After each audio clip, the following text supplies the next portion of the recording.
நபித்தோழர்களை பின்பற்றணும் என்று சொல்லக்கூடியவங்க இன்னொரு ஹதீஸையும் காட்டுவாங்க. என்ன ஹதீஸ்னா, அலைக்கும் பி சுன்னத்தி ஒ சுன்னத்தில் குலஃபாயிர் ராஷிதீன், என்னுடைய சுன்னத்தையும் நேர்வழி பெற்ற ஹலீஃபாக்களுடைய சுன்னத்தையும் நீங்கள் பற்றி பிடித்து கொள்ளுங்கள் அப்படின்ட்டு ஒரு ஹதீஸ் இருக்கிறது. அப்போ ரசூல் ஸல்லல்லாஹு அலைஹி வஸல்லம் சொல்லும் பொழுது என்னுடைய சுன்னத்தை பிடித்து கொள்ளுங்கள்னு நிறுத்தி கொள்ளாமல் என்னுடைய சுன்னத்தையும் நேர்வழி பெற்ற ஹலீஃபாக்களுடைய ஆட்சியாளர்களுடைய சுன்னத்தையும் நீங்கள் பற்றி பிடித்து கொள்ளுங்கள் என்று ரசூல் ஸல்லல்லாஹு அலைஹி வஸல்லம் அவங்களே சொல்லி இருக்கிறதுனால நம்ம சஹாபாக்களையும் பின்பற்றணும் என்று என்ன செய்வாங்க, இந்த ஹதீஸை ஆதாரமாக காட்டுவாங்க. இதை எல்லாருமே காட்டுவாங்க. மதுஹப்வாதிகள் காட்டுவாங்க, சஹாபாக்களை பின்பற்றணும்னு சொல்லுவாங்க காட்டுவாங்க. ஆனால் இதில் அவங்க சொல்கிற வாதத்தை அப்படி வைத்து கொண்டு பார்த்தா கூட இமாம்களை பின்பற்றுறவங்களுக்கு இது எதிரான ஆதாரம் தான். ஏன்னா என்னுடைய சுன்னத்தை பின்பற்றுங்க, நேர்வழி பெற்ற குலபாக்கள் சுன்னத்தை பின்பற்றுங்கன்னா அவ்வளோதானே உள்ளது. ஆனால் மதுஹபுக்காரங்களும் இதை எடுத்து காட்டுவாங்க. மதுஹபை பின்பற்றுன்னு சொல்லக்கூடியவங்களை குலபாய ராஜ்தீன்களை சுன்னத்தை பின்பற்றுங்க, பார்த்தீங்களா ரசூலுல்லாஹ் சுன்னத்து மட்டும் இல்லை அதுக்கு மேலேயும் இருக்குது என்று சொல்லிவிட்டு என்ன செய்வாங்க, இமாம்களையெல்லாம் பின்பற்றணும் என்று ஆதாரம் காட்டுவாங்க. இது உண்மைன்னு இவங்க சொல்கிறபடி வாதம் வைத்து கொண்டு இது விளக்கம் என்ன ரெண்டாவது பார்ப்போம். இது அப்படியே அவர்கள் வாதத்தை ஏற்றுக்கொள்வதாக இருந்தால் இது மதுஹபுக்காரங்களுக்கு எதிரானது. ஏன்னா மதுஹபுக்காரங்க யாரும் குலபாய ராஷிதீன்களுடைய பெயர்லையோ அவங்களுடைய வழியிலையோ உண்டாக்கி கொள்ளவில்லை. அந்த குலபாக்கள்லாம் பிந்தி வர்றவங்க தான் இவங்க. இமாம்கள்னு சொல்லக்கூடியவங்க தாபியின்கள்லையும் தபோ தாபியின்கள்லையும் வரக்கூடியவங்க தான். அப்போ மதுஹபுக்காரங்களும் இதை எடுத்து காட்டுவாங்க. மதுஹபுக்கு ஆதரவாக பேசக்கூடிய பேச்சாளர்களுடைய பேச்சிலையெல்லாம் இந்த ஹதீஸை எடுத்து போட்டு எதுக்கு மட்டும் சொல்லுவாங்க, ரசூலுல்லாஹ் சுன்னத்து மட்டும் இல்லை இன்னும் இருக்குது அப்படிங்கிறதுக்கு மட்டும் அதை எடுத்து காட்டுவாங்களே தவிர இன்னும் இருக்குதுனாலும் உங்கள் கருத்துப்படி 4 தானே இருக்குது, 4 கலீஃபா தானே பின்பற்றணும். அது எப்படி ஷாஃபி ஹனபி மாலிகி ஹம்பலி அதுக்கு பின்னாடி வந்த அறிஞர்கள்லாம் இல்லைன்னு தான் அர்த்தமாகுது. அதனால் இதை அந்த இமாம்களையெல்லாம் பின்பற்றுன்னு சொல்கிறாங்களே அவங்க ஆதாரமாக வைக்கவே முடியாது. சரியா? அடுத்து என்ன, சஹாபாக்களை பின்பற்றுங்கிறாங்கல்ல அவங்களுக்கு இந்த ஆதாரமாக, சஹாபாக்களை 4 பேரை பின்பற்றுறது தான் இந்த ஆதாரம். ஒவ்வொரு சஹாபியும் பின்பற்ற வச்சு கொண்டாமையானால் அவங்க கருத்து பிரகாரம் குலபாய ராஷிதீன்னா 4 பேர், அபூபக்கர் உமர் உஸ்மான் அலி, இந்த 4 பேர் தான் குலபாய ராஷிதீன்கள் அப்படின்ட்டு அவங்களே விளக்கம் சொல்கிறாங்க. அப்போ இந்த 4 கலீஃபாக்களை பின்பற்றுங்கள்னு வறுமையானால் மற்ற சஹாபாக்களை எல்லாம் பின்பற்றக்கூடாதுன்னு அடங்கி போயிடுது. 4க்கு தான் நம்ம தேடணும் இப்போதைக்கு. சஹாபாக்களை எல்லாம் பின்பற்றுங்கிறது பொதுவான ஒரு ஆர்கியூமெண்ட்டை வைக்கிறார்கள். பொதுவாக சஹாபாக்களை பின்பற்றுங்கள்னு இதில் இருக்குதான்னா இல்லை, இது ஆதாரமாக காட்டுவாங்க. பொதுவாக சஹாபாக்களை எல்லாம் பின்பற்றுங்கிறதுக்கு இதை ஒரு ஆதாரமாக காட்டுவாங்க. ஆனால் இதில் நேர்வழி பெற்ற கலீஃபாக்கள்னு வந்ததுனால அப்போ சஹாபி செஞ்சாங்க என்பதையெல்லாம் என்ன செய்ய முடியாது, அவங்கள ஆதாரமாக காட்டக்கூடாது. அவங்கள எப்படி சொல்லணும், குர்ஆன் ஹதீஸையும் ஆதாரமாக ஏற்றுக்குருவோம், 4 கலீஃபாக்களையும் ஆதாரமாக ஏற்றுக்குருவோம் தான் சொல்லணும். இதை ஆதாரமாக காட்டுவதாக இருந்தால் அவங்க என்ன சொல்லணும், குர்ஆன் ஹதீஸு கலீஃபாக்கள் அப்படி சொல்லணும். கலீஃபாங்கிற ஒரு 4 சஹாபாக்கள் லட்சம் பேர் இருந்திருப்பாங்க. அப்போ லட்சக்கணக்கான சஹாபாக்கள் இருந்த ஒரு சமூகத்தில் 4 பேர் தான் சொல்கிறாங்கன்னு சொல்லும் பொழுது மற்ற யாரும் பின்பற்றுவதற்கு தகுதியானவங்க இல்லை, அதை சொல்லுவாங்களா? இந்த ஹதீஸ் ஆதாரமாக வைக்கக்கூடியவங்க உங்கள் சொல்ல அப்படியே ஏற்றுக்குருவோம். அப்படின்னா அபூபக்கர் உமர் உஸ்மான் அந்த 4 பேர் சொன்னதை மட்டும் நீங்கள் என்ன செய்யுங்க, சேர்த்துக்கிறோன்னு சொல்லுங்கள். மீதி சஹாபாக்களை ஏற்றுக்கிற மாட்டோன்னு டிக்ளேர் பண்ணுவாங்களான்னா குர்ஆன் ஹதீஸ் சஹாபி தான். குர்ஆன் ஹதீஸ்ன்னு சொல்லி ஒட்டுமொத்த சஹாபாக்களை பின்பற்றணும், அவங்க கருத்துக்களை ஏற்றுக்கிறணும்னு என்ன செய்வாங்க, அவங்க விரிவுபடுத்திடுவாங்க. அந்த விரிவுபடுத்தக்கூடாது என்று இது சொல்லுது அவங்க வாதப்படி. அவங்க வாத பிரகாரமே இந்த 4 கலீஃபாவோடு நிறுத்திக்கணுமே தவிர அதுக்கு மேலே என்ன செய்யக்கூடாது, யாரையும் ஆட் பண்ணக்கூடாது அப்படின்ட்டு தெளிவாக இருக்கிறது. அப்போ இதை முதல்ல இது மதுஹப்வாதிகளாக இருக்கிறாங்களே அவங்களுக்கு இதில் ஆதாரம் கிடையாது. சஹாபாக்களை பின்பற்றுன்னு சொல்கிறாங்களே அவங்களுக்கு இந்த ஆதாரம் கிடையாது. அந்த ஆதாரமாக காட்டுவாங்க. ஒரு வகையில் பார்த்தா அவங்களுக்கு எதிரான ஆதாரமாகத்தான் இருக்கிறது. அதே நேரத்தில் இப்போ நமக்கு தெளிவுக்கு தான் இது, அவங்களுக்கு பதிலே கிடையாது. அவங்க இதை பேசவே இயலாது. குலபாய ராஷிதீன்கள் இந்த ஹதீஸை வைத்து சஹாபாக்களை பின்பற்றணும் என்பது நிரூபிக்க இயலாது, இமாம்களை பின்பற்றணும் நிரூபிக்க இயலாது. அதை சொல்லலைன்னு நம்ம நிரூபிக்க முடியும். 4 சஹாபியை தவிர வேறு யாரையும் பின்பற்றக்கூடாது என்று தான் இது சொல்கிறது. அது மாதிரி இமாம்களை பின்பற்றக்கூடாது என்று தான் சொல்கிறது உங்கள் வாதப்படி அப்படின்னு நம்ம என்ன செய்ய முடியும், பதில் சொல்ல முடியும். ஆனாலும் நமக்கு தெளிவு வேணும்ல. இந்த 4 கலீஃபா மேட்ரு வந்து நம்ம தெளிவுக்கு தானே தவிர அவங்களுக்கு பதில் சொல்ல வேண்டிய அவசியமே கிடையாது. ஏன்? அவங்க இந்த ஹதீஸை கொண்டு அவங்க வாதத்தை நிறுவவே முடியாது. 4 கலீஃபாக்களை பின்பற்றுங்கள்ங்கிறத சொல்லிவிட்டு எல்லாரையும் பின்பற்றுங்கள் ஆகுமா? 4 பேருக்கு பரிசு கொடுங்கன்னு சொன்னதுனால எல்லாருக்கும் பரிசு கொடுத்தார்கள் யாரும் எடுத்துக்கிடுவாங்களா? எடுக்க மாட்டாங்க. 4ன்னு குறிப்பிட்டு சொன்னதுனால அல்லது நேர்வழி பெற்ற கலீஃபாக்கள் 4 பேர் தான் என்று இவங்களை விளக்கம் சொல்கிற காரணத்தினால 4க்கு தான் இது ஆதாரமாக இருக்குமே தவிர மற்றவங்களுக்கு ஆதாரம் இல்லை. ஆனால் யாருமே குர்ஆன் ஹதீஸ் 4 கலீஃபாக்கள்னு சொல்லவே இல்லை. இந்த குர்ஆன் ஹதீஸுக்கு வெளியே போகிற யாருமே என்ன செய்யலை? குர்ஆன் ஹதீஸை பின்பற்ற வேண்டும், அத்தோடு கலீஃபாக்களை பின்பற்ற வேண்டும், 4 கலீஃபாக்களை பின்பற்ற வேண்டும்னு ஒரு குரூப்பு கூட கொள்கையாக வச்சிருக்கல.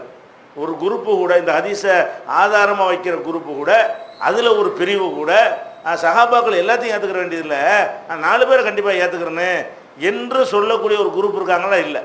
அப்போ மனமுரண்டாக இதை வைக்கிறாங்க. அவங்களே எதை ஏற்றுக்கொள்ளவில்லையோ அதை கொண்டாந்து ஆதாரம் என்ன செய்கிறாங்க? காட்டுகிறார்கள். இதை சொல்லக்கூடிய இந்த ஹதீஸ் படி அப்படியே சொல்லக்கூடிய கொள்கையாக சொல்லக்கூடிய ஒரு குரூப்பும் நாம் அறியவில்லை. அந்த காலத்தில் இந்த காலம் வரைக்கும் எந்த ஒரு குரூப்பாவது எப்படி சொல்லணும்? இது ஆதாரமாக காட்டுறதா இருந்தால் எப்படி சொல்லணும்? குர்ஆன் ஹதீஸும் மூல ஆதாரம், 4 கலீஃபாக்களும் மூல ஆதாரம், அவ்வளவுதான் அப்படின்னு யாராவது சொல்லணுமா இல்லையா? ஒருத்தர் கூட சொன்னது கிடையாது. இதெல்லாம் யார் இதை எடுத்து காட்டுவான்னு கேட்டால் இதை சொல்லாதவங்க தான், இந்த கொள்கையை சொல்லாதவங்க தான் இந்த ஹதீஸை ஆதாரமாக வைக்கிறாங்க என்பதை நீங்கள் ஃபஸ்ட்டு புரிந்து கொள்ள வேண்டும். அப்போ இந்த மாதிரி ஆட்கள்கிட்ட பேசும்போது நீங்கள் என்ன கேட்கணும்? சரிப்பா 4 கலீஃபான்னு இருக்கலாம், அப்படி சொல்லு தெளிவா, அது சரியாக 2வது பேசுவோம். அப்போ அதிலிருந்து சஹாபாக்களை ஒட்டுமொத்தமாக பின்பற்றுவது இல்லைங்கிற ஒத்துக்கிறியா? ஒத்துக்கிறலன்னு அப்போ இதை ஆதாரமாக காட்டுறேன்.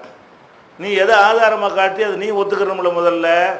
நாங்கள் தான் ஆதாரமாக இதை காட்டலை, நீ தானே காட்டிக்கிட்டு இருக்கிற, நீ ஒத்துக்கிறணுமேன்னு கேட்டிங்கன்னா அவங்க ஆயுதத்தையே திருப்பி அடித்து அவங்கள அடிக்கிற மாதிரி இது. அவங்க எதை ஆயுதமாக காட்டுறாங்களோ அதை எடுத்துன்னு செய்கிறது அவங்களுக்கே நீங்கள் மறுமொழி சொல்லிட்டு போயிடலாம். மதுஹபுக்காரங்க கேட்டாலும் அவங்களுக்கு இந்த பதிலாக நீங்கள் சொல்லிடலாம், அது முடிந்து விட்டது. ஆனால் இந்த ஹதீஸை பொறுத்த வரைக்கும் நம்மளை இப்போ குர்ஆன் ஹதீஸை விட்டு விலகுத, ரசூலுல்லாஹ்வுடைய சுன்னத்தை பின்பற்றுங்க, அதுக்கப்புறம் ஒரு 4 வருது, அது என்ன செய்கிறது அப்படி நம்ம தெளிவுக்கு தான் இது. அவங்களுக்கு பதில் சொல்வதற்கு இல்லை, அவங்களுக்கு பதில் சொல்வதற்கு இதுவே சொல்லிடுது. விளங்குதா? யார் அந்த கொள்கையை வச்சுக்கிட்டு இருக்கிறாங்களோ அவங்களுக்கு எதிரான கருத்தை இந்த ஹதீஸை சொல்கிற காரணத்தினால அவங்களுக்காக இல்லாவிட்டாலும் நமக்கு தெளிவு வேணும்ல. ஆமாம், ஏன் நாளையா சொன்னாங்க ரசூல் ஸல்லல்லாஹு அலைஹி வஸல்லம் அப்படின்னு வருது. இப்போ இது என்ன சொல்லுது என்பது இருக்குல்ல, இது குழப்பத்துக்கெல்லாம் காரணம் என்னென்னு கேட்டால் இந்த ஹதீஸ் முழுசாக சொல்லணும். இது ஒரு சின்ன துண்டு. இந்த அலைக்கும் பி சுன்னத்தி ஒரு சுன்னத்தில் குலஃபாய் ராஷிதீன்ங்கிறதுக்குல இது ஒரு பெரிய ஹதீஸுடைய ஒரு சின்ன ஒரு வரியை தான் என்ன செய்கிறாங்க இவங்க எடுத்து காட்டுறாங்க. மொத்த ஹதீஸை எடுத்து பார்த்தீங்கன்னா இதுக்கு அர்த்தமே வேறன்னு விளைவிக்கலாம். இதுக்கு அர்த்தமே என்னது? இது வேற, இதுக்கு மார்க்கத்துக்கு சம்மந்தமே இல்லை, இது மார்க்கத்தை பற்றியே பேசவில்லை அப்படிங்கிறத நம்ம என்ன செய்யலாம்? தெளிவாக விளங்கி கொள்ளலாம். ஏன்னு கேட்டால் இந்த ஹதீஸ் பல நூல்களில் வருது. உதாரணமாக ஒவ்வொரு நூலாக உங்களுக்கு சொல்கிறேன். திருமதி எடுத்துக்கிறங்க. திருமதியில் இந்த ஹதீஸு 2600 2600 2600வது ஹதீஸாக இது இடம்பெற்றிருக்கிறது. இதில் என்ன வருதுன்னு கேட்டால் ரசூல் ஸல்லல்லாஹு அலைஹி வஸல்லம் சொல்கிறாங்க, ஊசிக்கும் ஆரம்பிக்குது ஹதீஸு. அது கூட எப்படின்னா ரசூல் ஸல்லல்லாஹு அலைஹி வஸல்லம் சஹாபாக்களுக்கு ஒரு நீண்ட உரை நிகழ்த்துகிறார்கள். நீண்ட உரை நிகழ்த்தி அப்படி கண்ணீர் வரவழைக்கிற அளவுக்கு உருக்கமாக அந்த உரை இருந்தது. அதை விடை பெறும்போது அந்த பயணப்படும் போது ஒரு சோகமாக இருப்பாங்கள்ல, அந்த மாதிரி அந்த உரை இருந்தது. ரசூல் ஸல்லல்லாஹு அலைஹி வஸல்லம் மௌத்தா போகிறோம், இதுக்கு இடையில் சொல்ல வேண்டியெல்லாம் சொல்லிடுவோம் என்ற ஒரு நிலையில் ரசூல் ஸல்லல்லாஹு அலைஹி வஸல்லம் அவங்க அந்த உரையை ஆற்றுகிறார்கள். ஆற்றி முடிந்த உடனே அப்போ எல்லாரும் கண்ணீர் வடிக்கிறாங்க. அப்போ அந்த மாதிரி விஷயம் இருந்ததுன்னு அர்த்தம். அப்போ ஒரு ஆள் எந்திரிச்சு என்ன கேட்குறாருன்னா, அல்லாஹ்வுடைய தூதரே, உங்கள் உரையை பார்க்கும் பொழுது நீங்கள் எங்கள்கிட்டருந்து விடை பெறப் போகிறீர்கள் என்பது போல் தெரிகிறது, அதை பற்றி நீங்கள் பேசுவதாக எங்களுக்கு படுகிறது. அதனால் உங்களுக்கு பிறகு நாங்கள் எப்படி நடக்கணும் என்பதற்கு எங்களுக்கு ஒரு நல்ல ஒரு சுருக்கமான ஒரு அறிவுரையை சொல்லுங்கள், நாங்கள் எதிர்காலத்தில் நாங்கள் எப்படி நடக்க வேண்டும் என்பதற்கு ஒரு அறிவுரையை சொல்லுங்கன்னு இந்த உரைக்கு பின்னாடி ஒருத்தர் கேள்வி கேட்குறாரு. அப்போ ரசூல் இவ்வளோ அந்த ஹதீஸில் வருது, திருமதி 2600 இவ்வளோ விஷயமும் சேர்ந்து வருது. அப்போ ரசூல் ஸல்லல்லாஹு அலைஹி வஸல்லம் என்ன செய்கிறாங்கன்னு கேட்டால், ஊசிக்கும் பி தக்குவல்லா, உங்களுக்கு நான் சொல்வது என்னன்னு கேட்டால் அல்லாவை அஞ்சும்படி எனக்கு பிறகு எப்படி நடக்கணும்னு கேட்குறீங்கல்ல, அதுக்கு நான் சொல்லக்கூடிய வசியத்தை என்னன்னு கேட்டால், தக்குவல்ல அல்லாஹ்வை அஞ்ச வேண்டும். அதைத்தான் நான் வந்து உங்களுக்கு உத்தரவு போடுகிறேன். அதே மாதிரி வந்து வஸ்ஸம்இ வத்தாஅத்தி, செவியுற்று கட்டுப்பட வேண்டும். செவியுற்று கட்டுப்பட வேண்டும்னு இதை சொல்கிறாங்கல்ல, இது வந்து நிர்வாகத்துக்கு. எதுக்கு சொல்கிறாங்க? நிர்வாகத்துக்கு தான் சொல்கிறாங்க, மார்க்க விஷயத்துக்கு இல்லை. மார்க்கத்துக்கு தான் அது குர்ஆன் ஹதீஸை பேணணுங்கிறது பல இடங்களில் சொல்லப்பட்டிருக்கிறது. இதில் என்ன செய்கிறாங்கன்னு கேட்டால், வஸ்ஸம்இ வத்தாஅ, காதால் செவி கொடுத்து கேட்க வேண்டும், கட்டுப்பட வேண்டும். இது நிர்வாகியத்தான் சொல்லுங்கிறதுக்கு என்ன ஆதாரம்னு கேட்டால் அடுத்து சொல்கிறாங்க, ஒயின் அபுதன் ஹபஷியன், அவர் அபிசீனிய அடிமையாக இருந்தாலும் சரி. இங்கே தான் பாயிண்ட். செவியுற்று கட்டுப்பட வேண்டும், யாராக இருந்தாலும் சரி. ஒயின் அபுதன் ஹபஷியன், ஒரு அபிசீனிய ஒரு அடிமை உங்களுக்கு தலைவராக, ஒரு நிர்வாகியாக, உங்களுடைய அமீராக, உங்களுடைய ஜனாதிபதியாக வந்து விட்டாரையானால் அவருக்கு நீங்கள் கட்டுப்படணும். நிர்வாக செட்டப்புக்கு தான் இதை சொல்கிறாங்க. இந்த செவியுற்று கட்டுப்படணுங்கிறது மார்க்க சம்பந்தப்பட்டதாக இருந்தால் அது ஏன் அபிசீனிய அடிமையாக வர்றாரு? அபிசீனிய அடிமையாக இருந்தாலும் நீங்கள் செவியேற்று கட்டுப்படுங்கள்ங்கிற அந்த வார்த்தையை சேர்த்து பார்த்தா இது எதை சொல்லலை? மார்க்கமேற்றுக்கு இல்லை. அபிசீனிய அடிமைக்கு என்ன மார்க்கத்துக்கு என்ன இருக்குது? அவருக்கு அவர் தலைவராக வந்துட்டார்னா அவர் சொல்லக்கூடிய யுத்தத்தை கூப்பிட்டா போங்க, நல்ல காரியத்தை ஒத்துழைப்பு செய்யுங்க, அவருக்கு கீழே அடங்கி இருங்க, புரட்சி பண்ணிக்கிட்டு நாட்டை ரெண்டாக்கிறாதீங்க, ஒற்றுமையாக இருங்கிற அந்த ஒரு கவர்மெண்ட் அமைய, இஸ்லாமிய கவர்மெண்ட் அமையுமையானால் அதற்கு கீழே இருக்கணும். இதெல்லாம் அந்த அதுக்கு முந்தி வருது. எதுக்கு முந்தி? சுன்னத்துல் குலபாய் ராஷிதின் ஒரு துண்டு எடுத்து சொல்லுவாங்கல்ல, அந்த துண்டு வந்து எல்லா அறிவிப்புகள்லையும் அந்த ஒரு துண்டு மட்டுமே இல்லை. அதுக்கு முந்தையும் பிந்தையும் நிறைய விஷயங்கள் வருது. முன்னாடி உள்ளதை விட்டு விடுவார்கள், பின்னாடி உள்ளதை விட்டு விடுவார்கள். விட்டுட்டு பார்க்கறதுனால தான் குழப்பம் வருகிறது. அப்போ என்ன செய்யணும்னு கேட்டால், முதல்ல அல்லாஹ்வை அஞ்சி கொள்ளுங்கள்னு சொல்கிறாங்களா, அது மார்க்க சம்பந்தப்பட்ட விஷயம் ஆயிடுச்சு. அதுக்கு அடுத்து என்ன சொல்கிறாங்கன்னு கேட்டால், வஸ்ஸம்இ வத்தாஅத்தி ஒயின் அபுதன் ஹபஷியன், அபிசீனிய அடிமையாக இருந்தாலும் சரிதான், அவருக்கு நீங்கள் செவி ஏற்க வேண்டும், கட்டுப்பட வேண்டும். அதுக்கு அடுத்து என்ன செய்கிறாங்கன்னா, அது தொடர்ச்சியாக அதே நிர்வாக விஷயமாக தான் சொல்கிறாங்க. ஏன் அப்படி கட்டுப்பட்டு நடக்க சொல்கிறேன்? அபிசீனிய அடிமையாக இருந்தாலும் ஏன் கட்டுப்பட சொல்லுகிறேன் என்றால், ஃபஇன்னஹு மை யஇஷ் மின்கும், உங்களில் யார் எனக்கு பிறகு வாழ்கிறாரோ, நான் போய்விடுவேன், நீங்கள் வாழ்வீர்கள், யார் உங்களில் வாழ்கிறார்களோ அவர் வந்து யரா இஹ்திலாஃபன் கதீரா, அதிகமான முரண்பாடுகளை காண்பார், பலவிதமான குழப்பங்களை என்ன செய்வார் அவர் காண்பார். அதனால நீங்கள் என்ன செய்யுங்க, அந்த தலைமைக்கு கட்டுப்படுவதில் உறுதியாக இருங்க.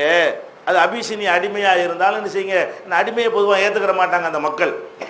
ஜாஹிலியா காலத்தில் ரத்தத்தில் ஊறி இருக்குது. அதில் அபிசீனிய அடிமைன்னா ரொம்ப மட்டமாக நினைப்பாங்க. அடிமைண்டால மட்டும், அபிசீனியா அடிமைன்னா அவர் தோற்றம் கட்டுறோம்ல, என்னவா இருக்கு, நீக்குறோங்கிறோம்ல, நீக்குறவாக இருக்கும் பொழுது அவர் கட்டுப்படுவதற்கு தயக்கம் காட்டுவாங்க. அவரே உங்களுக்கு தலைவராக வந்துட்டாலும் உங்களுடைய கலரு, உங்களுடைய மொழி, உங்களுடைய கோத்திரத்தை வைத்து கொண்டு அவருக்கு எதிராக ஒன்றும் பண்ணிவிடாதீங்க அப்படின்னு சொல்லிட்டாங்க. அதுக்கடுத்து இதெல்லாம் வந்து நிர்வாகத்துக்கு சொல்லிட்டாங்க. இது நிர்வாக நல்லா தெரியுது, நிர்வாக விஷயத்தை சொல்கிறது. அடுத்து என்ன செய்கிறாங்கன்னா, தொடர்ந்து ஈயாக்கும் உங்களை எச்சரிக்கிறேன், மார்க்கத்தை எச்சரிக்கிறாங்க. ஈயாக்கும் உங்களை எச்சரிக்கிறேன், முஹதசாத்தில் உமூர், எனக்கு பிறகு புதிதாக உருவாக்கப்படுகிற காரியங்கள் இருக்குல்ல, அதை விட்டு நான் உங்களை எச்சரிக்கிறேன். இது தலைவருக்கும் கட்டுப்பட்டுக்கிறங்க. தலைவர் கட்டுப்பட்டுக்கிறங்கன்றவுடனே மார்க்கத்தில் அவருக்கு அதிகாரம் நினச்சிடக்கூடாதுல்ல. அடுத்த கவுண்டரை போடுறாங்க, தலைவர் கட்டுப்பட சொல்லிட்டாங்க, அப்போ தலைவர் வந்து 4 ரக்காத்தை 2 ரக்காத்து ஆக்கினா கேட்கணும், 20 வந்து 8 ஆக்கினா கேட்கணும், அல்ல 8 20 ஆக்கினா கேட்கணும் அப்படின்ற அர்த்தம் வரக்கூடாதுன்னு என்ன சொல்கிறாங்கன்னு கேட்டால், தலைவருக்கு நீங்கள் கட்டுப்படணும், அடிமையாக இருந்தாலும் கட்டுப்படணும். ஆனால் உங்களை எச்சரிக்கிறேன், முஹதசாத்தில் உமூர், மார்க்க காரியங்களில் புதிதாக உண்டாக்கப்பட்டதற்குல அந்த விஷயத்தை உங்களை எச்சரிச்சிடுறேன். அதில் எல்லாம் யாருக்கு என்ன கிடையாது, கட்டுப்படுதல் கிடையாது. இப்போ இன்னஹா லலாலத்துன், அது வழிகேடு. அப்போ தலைவருக்கு கட்டுப்படுங்கன்னு சொல்லிவிட்டு அதில் என்ன சேர்க்குறாங்க, அது மார்க்கத்தை கிடையாது. அப்போ இது அல்லாதுல கட்டுப்படணும் விளங்குது. அந்த தொடரை வச்சு பார்க்கல என்ன விளங்குது, இது அல்லாதுல மார்க்கத்தில் புதிதாக உண்டாக்குறாங்க இல்லையா, அதுல எல்லாம் நீங்கள் கட்டுப்படக்கூடாது. அது அல்லாத விஷயங்களாக இருந்தால், அபிசீனிய அடிமையாக இருந்தாலும் கட்டுப்படுங்கள், இவ்வளவு சொல்கிறாங்க. ஃபமன் அதரக தாலிக மின்கும், இந்த மாதிரி கருத்து வேறுபாடு, சண்டை, இதுகளை எல்லாம் உங்களில் யாராவது கண்டால், காண்பீர்கள்னு சொல்லிட்டாங்க, எனக்கு பிறகு நிறைய முரண்பாடுகள், குழப்பங்களை எல்லாம் காண்பீர்கள். அப்படி கண்டால் அலைஹி பி சுன்னத்தி ஒ சுன்னத்தில் குலபாய் ராஷிதீன் அல் மஹதியின், நேர்வழி பெற்ற நேர்வழி காட்டப்பட்ட கலீஃபாக்களுடைய ஆட்சியாளர்களுடைய வழிமுறையையும் எனது வழிமுறையையும் நீங்கள் பிடித்து கொள்ளுங்கள் அப்படிங்கிறாங்க. முரண்பாடு வரும் பொழுது என்னுடைய வழிமுறையையும் குலபாய ராஷிதீன்கள் இருந்தாங்க இல்லையா, அவங்களுடைய வழிமுறையும் நீங்கள் எடுத்துக்கொள்ளுங்கள். அப்போ சண்டை வரும்போது மக்களுக்கு மத்தியில் பல கட்சிகள் உண்டாகும் பொழுது அப்போ ஆட்சியாளர்களை எதிர்த்துறாம என்னுடைய வழிமுறைகளையும் குலபாக்கள் வழிமுறைகளையும் என்ன செய்யுங்க, பிடித்து கொண்டு நீங்கள் செயல்படுங்கள். அதுக்கடுத்து என்ன செய்கிறாங்கன்னா, அந்த குலபாய ராஷிதீன் யார் தெரியுமா? அல்லு அலைஹா பின் நவாஜிதி. அவங்க எனது சுன்னத்தை கடவாய் பொருட்களால் கடித்து கொண்டவர்கள். நல்லா வழங்கிக்கிறங்க. அந்த குலபாய ராஷிதீன்கள் எனது சுன்னத்தை கடவாய் பொருளாக கடிக்கிறோம்ல ஒரு பொருளை முன்பல்லால் கடிச்சா உருவிடலாம், வலிமையாக கடிக்க இயலாது. முன்பல்ல ஒரு பொருளை கடிச்சிக்கிட்டு இருக்கேன்னு வைங்க, பிடிச்சிட்டு தான் வந்துடும். கடவாய் பொருளை கடிச்சிங்கன்னா வராது. கடவாய் பல்லால் கடிக்கிறதுங்கிற எதுக்கு சொல்லுவாங்கன்னு கேட்டால் உறுதியாக பிடிக்கிறதுக்கு சொல்கிறது. முன்பல்லால் கடிக்கிறது அரபியில் ஒரு உதாரணமாக இதை சொல்லுவாங்க. ஒரு பொருளை உறுதியாக பிடிக்கிறதுக்கு என்ன உதாரணம் சொல்லுவாங்க? கடவாய் பல்லால் கடித்து கொண்டான் அப்படிம்பாங்க. கடவாய் பல்ல வச்சு ஒரு பொருளை கடிச்சிக்கிட்டுன்னா எவனாலும் இழுக்க முடியாது. ஆனால் முன்பல்ல எப்படி வச்சு கடிச்சிக்கிட்டுன்னா ஒரே உருவி பண்ணலாம், அது வலிமையாக இருக்காது, அவ்வளோ வலிமையாக கடிக்க முடியாது. அப்போ என்ன செய்கிறாங்க ரசூல் ஸல்லல்லாஹு அலைஹி வஸல்லம், குலபாய ராஷிதீன் யார் தெரியுமா? அவங்க என்னுடைய சுன்னத்தை கடவாய் பொருட்களால் கடித்து கொண்டார்களே, அந்த கலீஃபாக்களுடைய வழிமுறை நீங்கள் பின்பற்றுங்கள். இது இந்த திருமதியில் வரக்கூடிய மொத்த வாசகமும் வருகிறது. இதில் என்னவெல்லாம் வருது நீங்கள் பார்க்கணும். அபிசினி அடிமையாக இருந்தாலும் பின்பற்றுங்கள்ங்கிறாங்க. அப்போ இதை வைத்து கொண்டு குலபாய ராஷிதீன் சுன்னத்து மட்டுமில்லை, அபிசினி அடிமை சுன்னத்தை எல்லாம் எடுத்துக்கலாம்னு யாராவது சொல்லுவாங்களா? அதை ஆட்சிம்பாங்க. கேட்டால் என்ன செய்வாங்க? அது ஆட்சிம்பாங்க. அதுதானே இதுவும் ஆட்சிக்கு தானே சொல்கிறாங்க. முரண்பாடு வரும், சண்டை வரும். மார்க்கத்துக்கு தான் அதிகாரம் இல்லைன்னு அவ்வளோ ஆதாரம் இருக்க. இது நம்ம எப்படி இதை பார்க்கணும்? இதை விளங்குறதுக்கு முன்னாடி ஏற்கனவே நம்ம சொல்லியிருக்கோம்ல, என்னிடமிருந்து அருளப்பட்டதை பின்பற்றுங்கள், வகியை மட்டும் பின்பற்றுங்கள், என்கிட்டமிருந்து உங்களுக்கு நேர் வழி வரும், மார்க்கத்தை நான் பூர்த்தியாக்கி விட்டேன். இந்த மாதிரியான வசனங்களை வச்சு பார்க்கும் பொழுது இது மார்க்கத்தில் கொடுக்குற அதிகாரம் கிடையாது, கொடுக்க முடியாது. மார்க்கத்தில் என்ன செய்யலை, அல்லாஹ்வுடைய ரசூலுக்கு அந்த அதிகாரம் கொடுக்கப்படவில்லை மார்க்கத்தில். அப்போ மார்க்கத்தில் கொடுக்கப்பட்ட அதிகாரம் இல்லை என்பதற்கு ஏராளமான குர்ஆன் வசனங்களை நம்ம முன்னாடியே பார்த்துட்டோம். அந்த வசனத்துக்கு முரண் இல்லாமல் விளங்குறதா இருந்தால் கூட என்ன செய்யணும், அதை வைத்துக் கொள்ளணும். சரிப்பா குலபாய ராஜின் பின்பற்றுவோம். இந்த இதுக்கெல்லாம் என்ன சொல்கிறது, இந்த குர்ஆன் ஆயத்தில் என்ன செய்யுது? இப்போ அல்லாஹ் என்னுடைய வகியை பின்பற்றுங்கிறான், குலபாய ராஷிதீனுக்கு வகி வராது, எப்படி அதை பின்பற்றுவீங்க? அது குர்ஆனுக்கு மாத்தமாக வருது. அப்போ முதல்ல இதுக்கு விளக்கத்தை சொல்லாமல் இந்த ஒரு துண்டை வச்சுக்கிட்டு பேசினா கூட பேசிக் என்னவாகுது, உடைஞ்சு போயிடுது. நம்முடைய பேசிக் என்ன? அல்லாஹ்வுடைய குர்ஆன் வசனம் நமக்கு என்ன சொல்லுது? ஆதம் அலைஹிஸ்ஸலாத்தை அனுப்பும்போது அல்லாஹ் என்ன கட்டளையிடுறான்? என்னிடமிருந்து உனக்கு நேர் வழி வரும், உன் இஷ்டத்துக்கு செய்ய முடியாது. அப்போ ஆதம் அலைஹிஸ்ஸலாத்தை விட இவங்க பெரிய ஜீனியஸுகளா, அவங்களோட ஒரு பெரிய சிந்தனையாளர்களா? அப்போ ஆதம் அலைஹிஸ்ஸலாத்துக்கு இல்லைன்னு சொல்லிவிட்டான். ஒவ்வொரு நபிமார்களுக்கு இந்த அதிகாரத்தை தரலன்னு வர சொல்லிவிட்டான். நான் சொல்கிறத தான் கேட்கணுமே தவிர உங்கள் இஷ்டத்துக்கு நடக்க முடியாதுன்னு சொல்லிவிட்டான். அப்போ நபிகள் நாயகம் ஸல்லல்லாஹு அலைஹி வஸல்லம் சில தவறான விஷயத்தை சொல்லும் பொழுது கூட கண்டிச்சு, வகி இல்லாமல் நீ எப்படி சொன்னேன், அது பின்னாடி நம்ம சொல்லுவோம். அதையெல்லாம் கூட எல்லாம் நினைஞ்சிட்டான், எச்சரிக்கை பண்ணியிருக்கிறான். அப்போ முதல்ல பார்க்க வேண்டியது இந்த ஹதீஸில் இந்த முன்பின் தெரியாட்டா கூட, ஏப்பா குலபாய ராஜனை பின்பற்றுங்கள் ரசூலுல்லாஹ் சொன்னாங்கங்கிறிய, இது மார்க்க விஷயமா இருக்குன்னு உன் அறிவே படுதா? மார்க்க விஷயமா இருக்குன்னு இதை வச்சுக்கிட்டேன்னு சொன்னால் அப்போ அந்த குர்ஆன் ஹதீஸில் அவ்வளோ அடிபட்டு போயிருமே. அல்லாஹ்வுடைய வகியைத்தான் பின்பற்றணும் என்பதெல்லாம் அடிபட்டு போயிருமே. இல்லாட்டி இந்த 4 பேருக்கு வகி வந்துச்சுன்னு சொல்லப்போ, இந்த 4 கலீஃபாக்கள் என்ன இருக்குது, வகியை பெற்றிருந்தாங்க, இவங்களுக்கு வகி வந்துச்சு அப்படின்னு சொல்லுங்கன்னு கேட்டால் அதுக்கு என்ன வராது, ஆன்சர் வராது. அதுவே நமக்கு போதுமானது. அது போக இதில் என்ன பண்ணுறாங்க, 2 எச்சரிக்கை பண்ணுறாங்க. அபிசினி அடிமையாக இருந்தாலும் பின்பற்றுங்கள் என்று சொல்லுவதன் மூலம் இது ஆட்சியை தான் சொல்கிறாங்கன்னு விளங்குறது. அதே நேரத்தில் ஒருவேளை மார்க்கம்னு எடுத்துக்கொண்டா என்ன பண்ணுறதுங்கிறதுக்காக வேண்டி விதத்து பண்ணிவிடாதீங்க, புதுசாக உண்டாக்குன எதையும் ஏற்றுக்கிறாதீங்க. அவங்களை கட்டுப்படுறது உண்மைதான், கட்டுப்படுறவங்கிற பேரில் அவங்க குர்ஆன் ஹதீஸில் இல்லாத சொன்னால் கேட்காதீங்கன்னு சேர்த்துருக்குல்ல, குர்ஆன் ஹதீஸில் இல்லாத சொன்னால் கேட்காதீங்கன்னு இருக்கிறது. அப்போ இந்த குலபாய ராஷிதீன்கள் மார்க்க விஷயம் வைத்து கொண்டால் கூட அவங்க ரசூலுடைய சுன்னத்தை கடவாய்ப்பல்லால் பிடிச்சி இருப்பாங்களே, அதில் தான் பின்பற்றணும். அது நான் யார் சொன்னாலும் பின்பற்றலாம். அதில் நீங்கள் இதில் குர்ஆன் ஹதீஸ் எடுத்து சொன்னால் ஒரு ஆள் பின்பற்றலாம்ல, அந்த அர்த்தம் தான் வருமே தவிர சஹாபாக்கள் 4 கலீஃபாக்கள் சொல்வதை எல்லாம் கேட்கணும் என்கிற ஒரு அர்த்தத்தில் எது வரல, இந்த ஹதீஸ் இல்லைங்கிறத மொத்தத்தையும் திருமதி நீங்கள் தமிழாக்கம் வந்திருக்கிறது 2600வது ஹதீஸ் எடுத்து பார்த்தீங்கன்னா இவ்வளவும் சேர்ந்து என்ன இருக்கு வரும், அந்த ஹதீஸில் ஒரு தொடராக வருது. அதே மாதிரி வந்து இதே ஹதீஸ் வந்து அபூதாவுதுல இருக்கிறது. அபூதாவுதுல இருக்கும் பொழுதும் சேம் இதே மாதிரியான ஒரு விஷயம்தான் வருது. இதில் என்ன வருதுன்னு கேட்டால், இந்த குலபாய ராஷிதீன்களை பின்பற்றுங்கள்னு வருதுல, அதுக்கு பிந்தி இந்த எச்சரிக்கை வருது, பிதஅத் எச்சரிக்கை. அதான் அதில் வந்து முன்னாடி வந்துடுது, பிதஅத்து செய்த பிதஅத்தெல்லாம் வழிகேடு, அதில் நீங்கள் பின்பற்றாதீங்க அப்படின்னு எச்சரிக்கை பின்னாடி வந்துட்டு குலபாய ராஷிதீனை பின்பற்றுங்கள்ங்கிறது அதுக்கப்புறம் வருது. இந்த ஹதீஸில் அபூதாவுதுல வந்து 3991 3991 அந்த ஹதீஸில் என்ன வருதுன்னு கேட்டால், நீங்கள் வந்து குலபாய ராஷிதீன்களை பின்பற்றுங்கள், அதே நேரத்தில் ஒய்யாக்கும் முஹததாத்தில் உமூர், அவங்கள பின்பற்றும் பொழுது புதுசாக என்னத்தையாவது உண்டாக்குனாங்கன்னு வைங்க, அதை பின்பற்றி விடாதீங்க. ஃபைன்ன குல்ல முஹததத்தின் பிதா, புதுசாக உண்டாக்குன ஒவ்வொரு காரியம் எவரால் உண்டாக்குனாலும் சரிதான், ஒவ்வொரு ஒவ்வொரு புதிய காரியங்களும் பிதத்தாக அனாச்சாரமாக இருக்கிறது. குல்ல பிதாத்தின் லலாலா, ஒவ்வொரு அனாச்சாரமும் வழிகேடாக இருக்கிறது. அப்போ இந்த குலபாக்களை பின்பற்ற சொல்லிவிட்டு அதே கரெக்டானதாக இருக்குமே, ஆனால் இது ஏன் சொல்லணும்? குலபாக்களை பின்பற்றுங்க, அது மார்க்கத்துக்கு இல்லைன்னு அர்த்தம். இதில் குலபாக்களை பின்பற்றுங்கள்னு சொன்னது மார்க்கத்துக்கு சொல்கிறாங்களா நிர்வாகத்துக்கு சொல்கிறாங்களான்னு விளங்காமல் ஒரு பொதுவாக இருக்கிறது. அந்த பொதுவான அர்த்தத்தை நம்ம கொடுக்கக்கூடாதுங்கிறதுக்காக என்ன பண்ணுறாங்கன்னா, குலபாய ராஷிதீன்களை பின்பற்றுங்கள், அதே நேரத்தில் ஒய்யாக்கும் முஹததாத்தில் உமூர், புதுசாக உண்டான காரியமாக இருந்தால் அதை விட்டு உங்களை எச்சரிக்கிறேன்.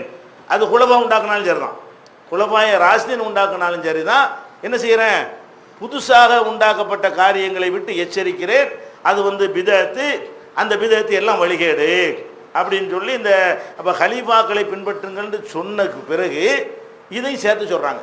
அபூதாவுதுல உள்ளது இது எச்சரிக்கை வந்து பின்னாடி வருது. அப்போ இதில் நம்ம என்ன வழங்குகிறோம்? குலபாய ராஷிதீன்களை பின்பற்றுவது என்பது நிர்வாகத்துக்கு தான் சொல்லப்படுகிறது. அதை ரெண்டு விஷயம் தெளிவுபடுத்துது. இதுக்கு முன்னாடி வந்து அபிசினி அடிமையாக இருந்தாலும்ங்கிறாங்கல்ல, இதுலேயும் அது வருது. அபிசினி அடிமையாக இருந்தாலும் பின்பற்றுங்கள், கட்டுப்படுங்கள். அது எதை காட்டுது? ஆட்சி சம்பந்தப்பட்ட ஒரு வரி போடுறாரா தலைவர், கேட்டுக்கொள்ளணும். நீ என்ன, உனக்கு என்ன ரைட், நீ நீ நீ வரி போட்டு நான் எது கேட்கணும் அப்படின்னு சொல்லக்கூடாது. ஒரு ரோடு போடுறாரா, இந்த இடத்துல ரோடெலாம் போடக்கூடாது அப்படின்னு நம்ம சொல்ல முடியாது. ஒரு அரசாங்கத்தில் உள்ளவங்க வந்து ஒரு ஆர்டர் போட்டாங்கன்னா என்ன செய்யுங்க, நீங்கள் கேளுங்க. ஒரு அடிமையாக இருந்தால் கூட நீங்கள் வந்து மீறாதீங்க. அப்போ அடிமைக்கு கட்டுப்படுவது, அபிசினி அடிமைக்கு கட்டுப்படணும்னு சொன்னதில் இருந்து பேசப்படுவது நிர்வாகத்தை பற்றி, ஆட்சி தலைவர்களுக்கு கட்டுப்படுவது பற்றி, ஆட்சி தலைவர்களுக்கு ஆட்சி தலைவர்கள் என்ற முறையில் கட்டுப்படுவது பற்றி என்ன செய்கிறது, பேசுகிறதுன்னு சொல்லிட்டோம். ஒருவேளை இது மார்க்கம் யாராவது விளங்கிக்கிட்டா என்ன செய்கிறது? சுன்னத்துள்ள வார்த்தை வச்சு விளங்கலாம்ல, சுன்னத்தில் குலபாய ராஷிதீன், அதுதான் பின்னாடி ஒரு எச்சரிக்கை. மார்க்கத்துக்கு இது இல்லைன்றாங்க. குலபாய ராஷிதீன்களுடைய வழிமுறையை நீங்கள் கேளுங்க, ஆனால் அது எதுக்கு இல்லை? மார்க்கத்துக்கு இல்லை. அப்போ பிதஅத்து செய்யக்கூடாதுங்கிறது அதில் சேர்ந்து வருது. அதையும் மறைக்கிறாங்க. என்னுடைய சுன்னத்தையும் குலபாய ராஷிதீன் சுன்னத்தையும் பின்பற்றுங்கள் மட்டும் இருப்பது போல என்ன செய்கிறாங்க, மக்கள்கிட்ட கொண்டே காட்டுகிறார்கள். ஆனால் என்ன வருது? பின்னாடி வருது பிதஅத்துகளை எனக்கு பிறகு உண்டாக்கப்பட்ட காரியங்கள் கிடையாது, நான் இருக்கும்போது எது உண்டாக்கணும் அதுதானே தவிர எனக்கு பிந்தி ஏதாவது உண்டாயிருக்குமே ஆனால் அவை அனைத்துமே வழிகேடு, அது எவரால் உருவாக்கப்பட்டாலும் வழிகேடு தான் அப்படின்றதையும் சேர்த்து சொல்கிறாங்க. இது அபூதாவுதுல அதை பின்னாடி கொண்டு வந்துடுறாங்க. அதே மாதிரி வந்து இப்னு மாஜாவில் 42 அதில் என்ன பண்ணுறாங்கன்னா பின்னாடி தான் கொண்டு வர்றாங்க. எதுக்கு பின்னாடி? குலஃபாக்களை பின்பற்றுங்கள் என்று சொல்லிவிட்டு, இப்னு மாஜாவில் 42 குலஃபாக்களை பின்பற்றுங்கள் என்று சொல்லிவிட்டு அதே நேரத்தில் பிதஅத்துகளுக்கு கட்டுப்பட்டுறாதீங்க, நான் செய்யாத ஒன்று அவங்க சொல்லியிருந்தாங்கன்னா நீங்கள் கேட்டுறாதீங்க, நான் சொன்னதையே எடுத்து சொன்னால் நீங்கள் கேட்கணுமே தவிர நான் புதுசுனா தானே தான் புதுசாக உண்டாக்கப்பட்டதை கேட்காதீர்கள்னா, அப்போ நான் உண்டாக்காமல் எனக்கு பிந்தி ஏதாவது உண்டாக்கியிருப்பார்களே ஆனால் அதை நீங்கள் கேட்காதீங்க. அது இப்னு மாஜாவிலையும் எப்படி வருதுன்னு கேட்டால், குலஃபாக்களை பின்பற்றுங்கள் சொல்லிவிட்டு பிதஅத்துகளில் கட்டுப்பட்டுறாதீங்க, அவங்க உண்டாக்குனாங்கல்ல, இப்போ இருப்பதை சொன்னால் தான் கட்டுப்படணும். இருப்பதை ஹதீஸ்லையும் குரான்லையும் உள்ளதை சொன்னால் கட்டுப்படணுமே தவிர இல்லாத உண்டாக்கி சொன்னாங்கன்னா என்ன செய்யக்கூடாது, கட்டுப்பட்டுறக்கூடாது அப்படிங்கிற ஒரு எச்சரிக்கையும் இப்னு மாஜாவில் பின்னாடி தான் வருது. இந்த குலஃபாக்களுக்கு கட்டுப்படுங்கள்னு சொன்னதுக்கு பிறகு இந்த பிதஅத்து விஷயம் வருது. அதே மாதிரி வந்து இப்னு மாஜாவில் 43வது ஹதீஸில் வருது, இன்னும் கொஞ்சம் கூடுதலாக வருது. என்ன வருது? இந்த இதே சம்பவம் அப்படி வருது. அப்படி வரும்போது என்ன செய்கிறாங்கன்னு கேட்டால், அதில் வந்து ஆரம்பத்தில் என்ன சொல்கிறாங்க தெரியுமா, நிர்வாகத்தை தான் சொல்கிறோங்கிறதுக்கும் மார்க்கத்தில் யாருடைய உதவியும் தேவையில்லை என்பதையும் சேர்த்து சொல்கிறாங்க. எப்படி, உங்களை வந்து வெள்ளை வெளையர்னு மார்க்கத்தில் விட்டுட்டு போகிறேன், அதுக்கு யாரும் தேவையில்லைங்கிறாங்க. ஆரம்பமே என்ன செய்கிறாங்க, தரத்துக்கும் அலல் பைலா, உங்களை வெள்ளை வெளையர் என்ற மார்க்கத்தில் நான் விட்டு செல்கிறேன். லைலுஹா கனஹாரிஹா, அதனுடைய இரவும் பகலை போல இருக்கும். இரவுன்னு சொல்லுவோமே, அது கூட வெளிச்சமாக இருக்கும். அந்த மாதிரி ஒரு மார்க்கத்தில் நான் விட்டுட்டு போய் விடுகிறேன். லா யஸீகு அன்ஹா பாதி இல்லா ஹாலிகுன், அதுக்கு பிறகு ஒருத்தன் வழி தவறினால் நாசமாக போகக்கூடியவன் தான் வழி தவறுவான். என்னுடைய வழிமுறை அவ்வளோ தெளிவாக இருக்கிறது, குழப்பக்கூடிய வகையில் நான் ஒன்றுமே சொல்லலை, தெளிவாக விட்டுட்டு போயிட்டேன் அப்படின்னு சொல்லிட்டு தான் என்ன செய்கிறாங்க, குலபாய ராஜ்யங்களில் எனக்கு பிறகு நீங்கள் நிறைய முரண்பாடுகளை பார்ப்பீர்கள், அப்போ குலபாய ராஜ்யனுடைய வழியை நீங்கள் எடுத்துக்கொள்ளுங்கன்னு சொல்லிட்டு அதுக்கடுத்து என்ன செய்கிறாங்கன்னு கேட்டால், அந்த அபிசினி அடிமையாக இருந்தாலும் கட்டுப்படுங்கள்னு சொல்கிறது இருக்குல்ல, அதை கடைசியாக கொண்டு வர்றாங்க. குலபாய ராஜ்யனுக்கு நீங்கள் கட்டுப்படுங்க, சொன்னதை கேளுங்க. ஒயின் அபுதன் ஹபசியன், அந்த குலபாய ராஜ்யன்கிறவன் அவர் அபிசினி அடிமையாக இருந்தாலும் சரி.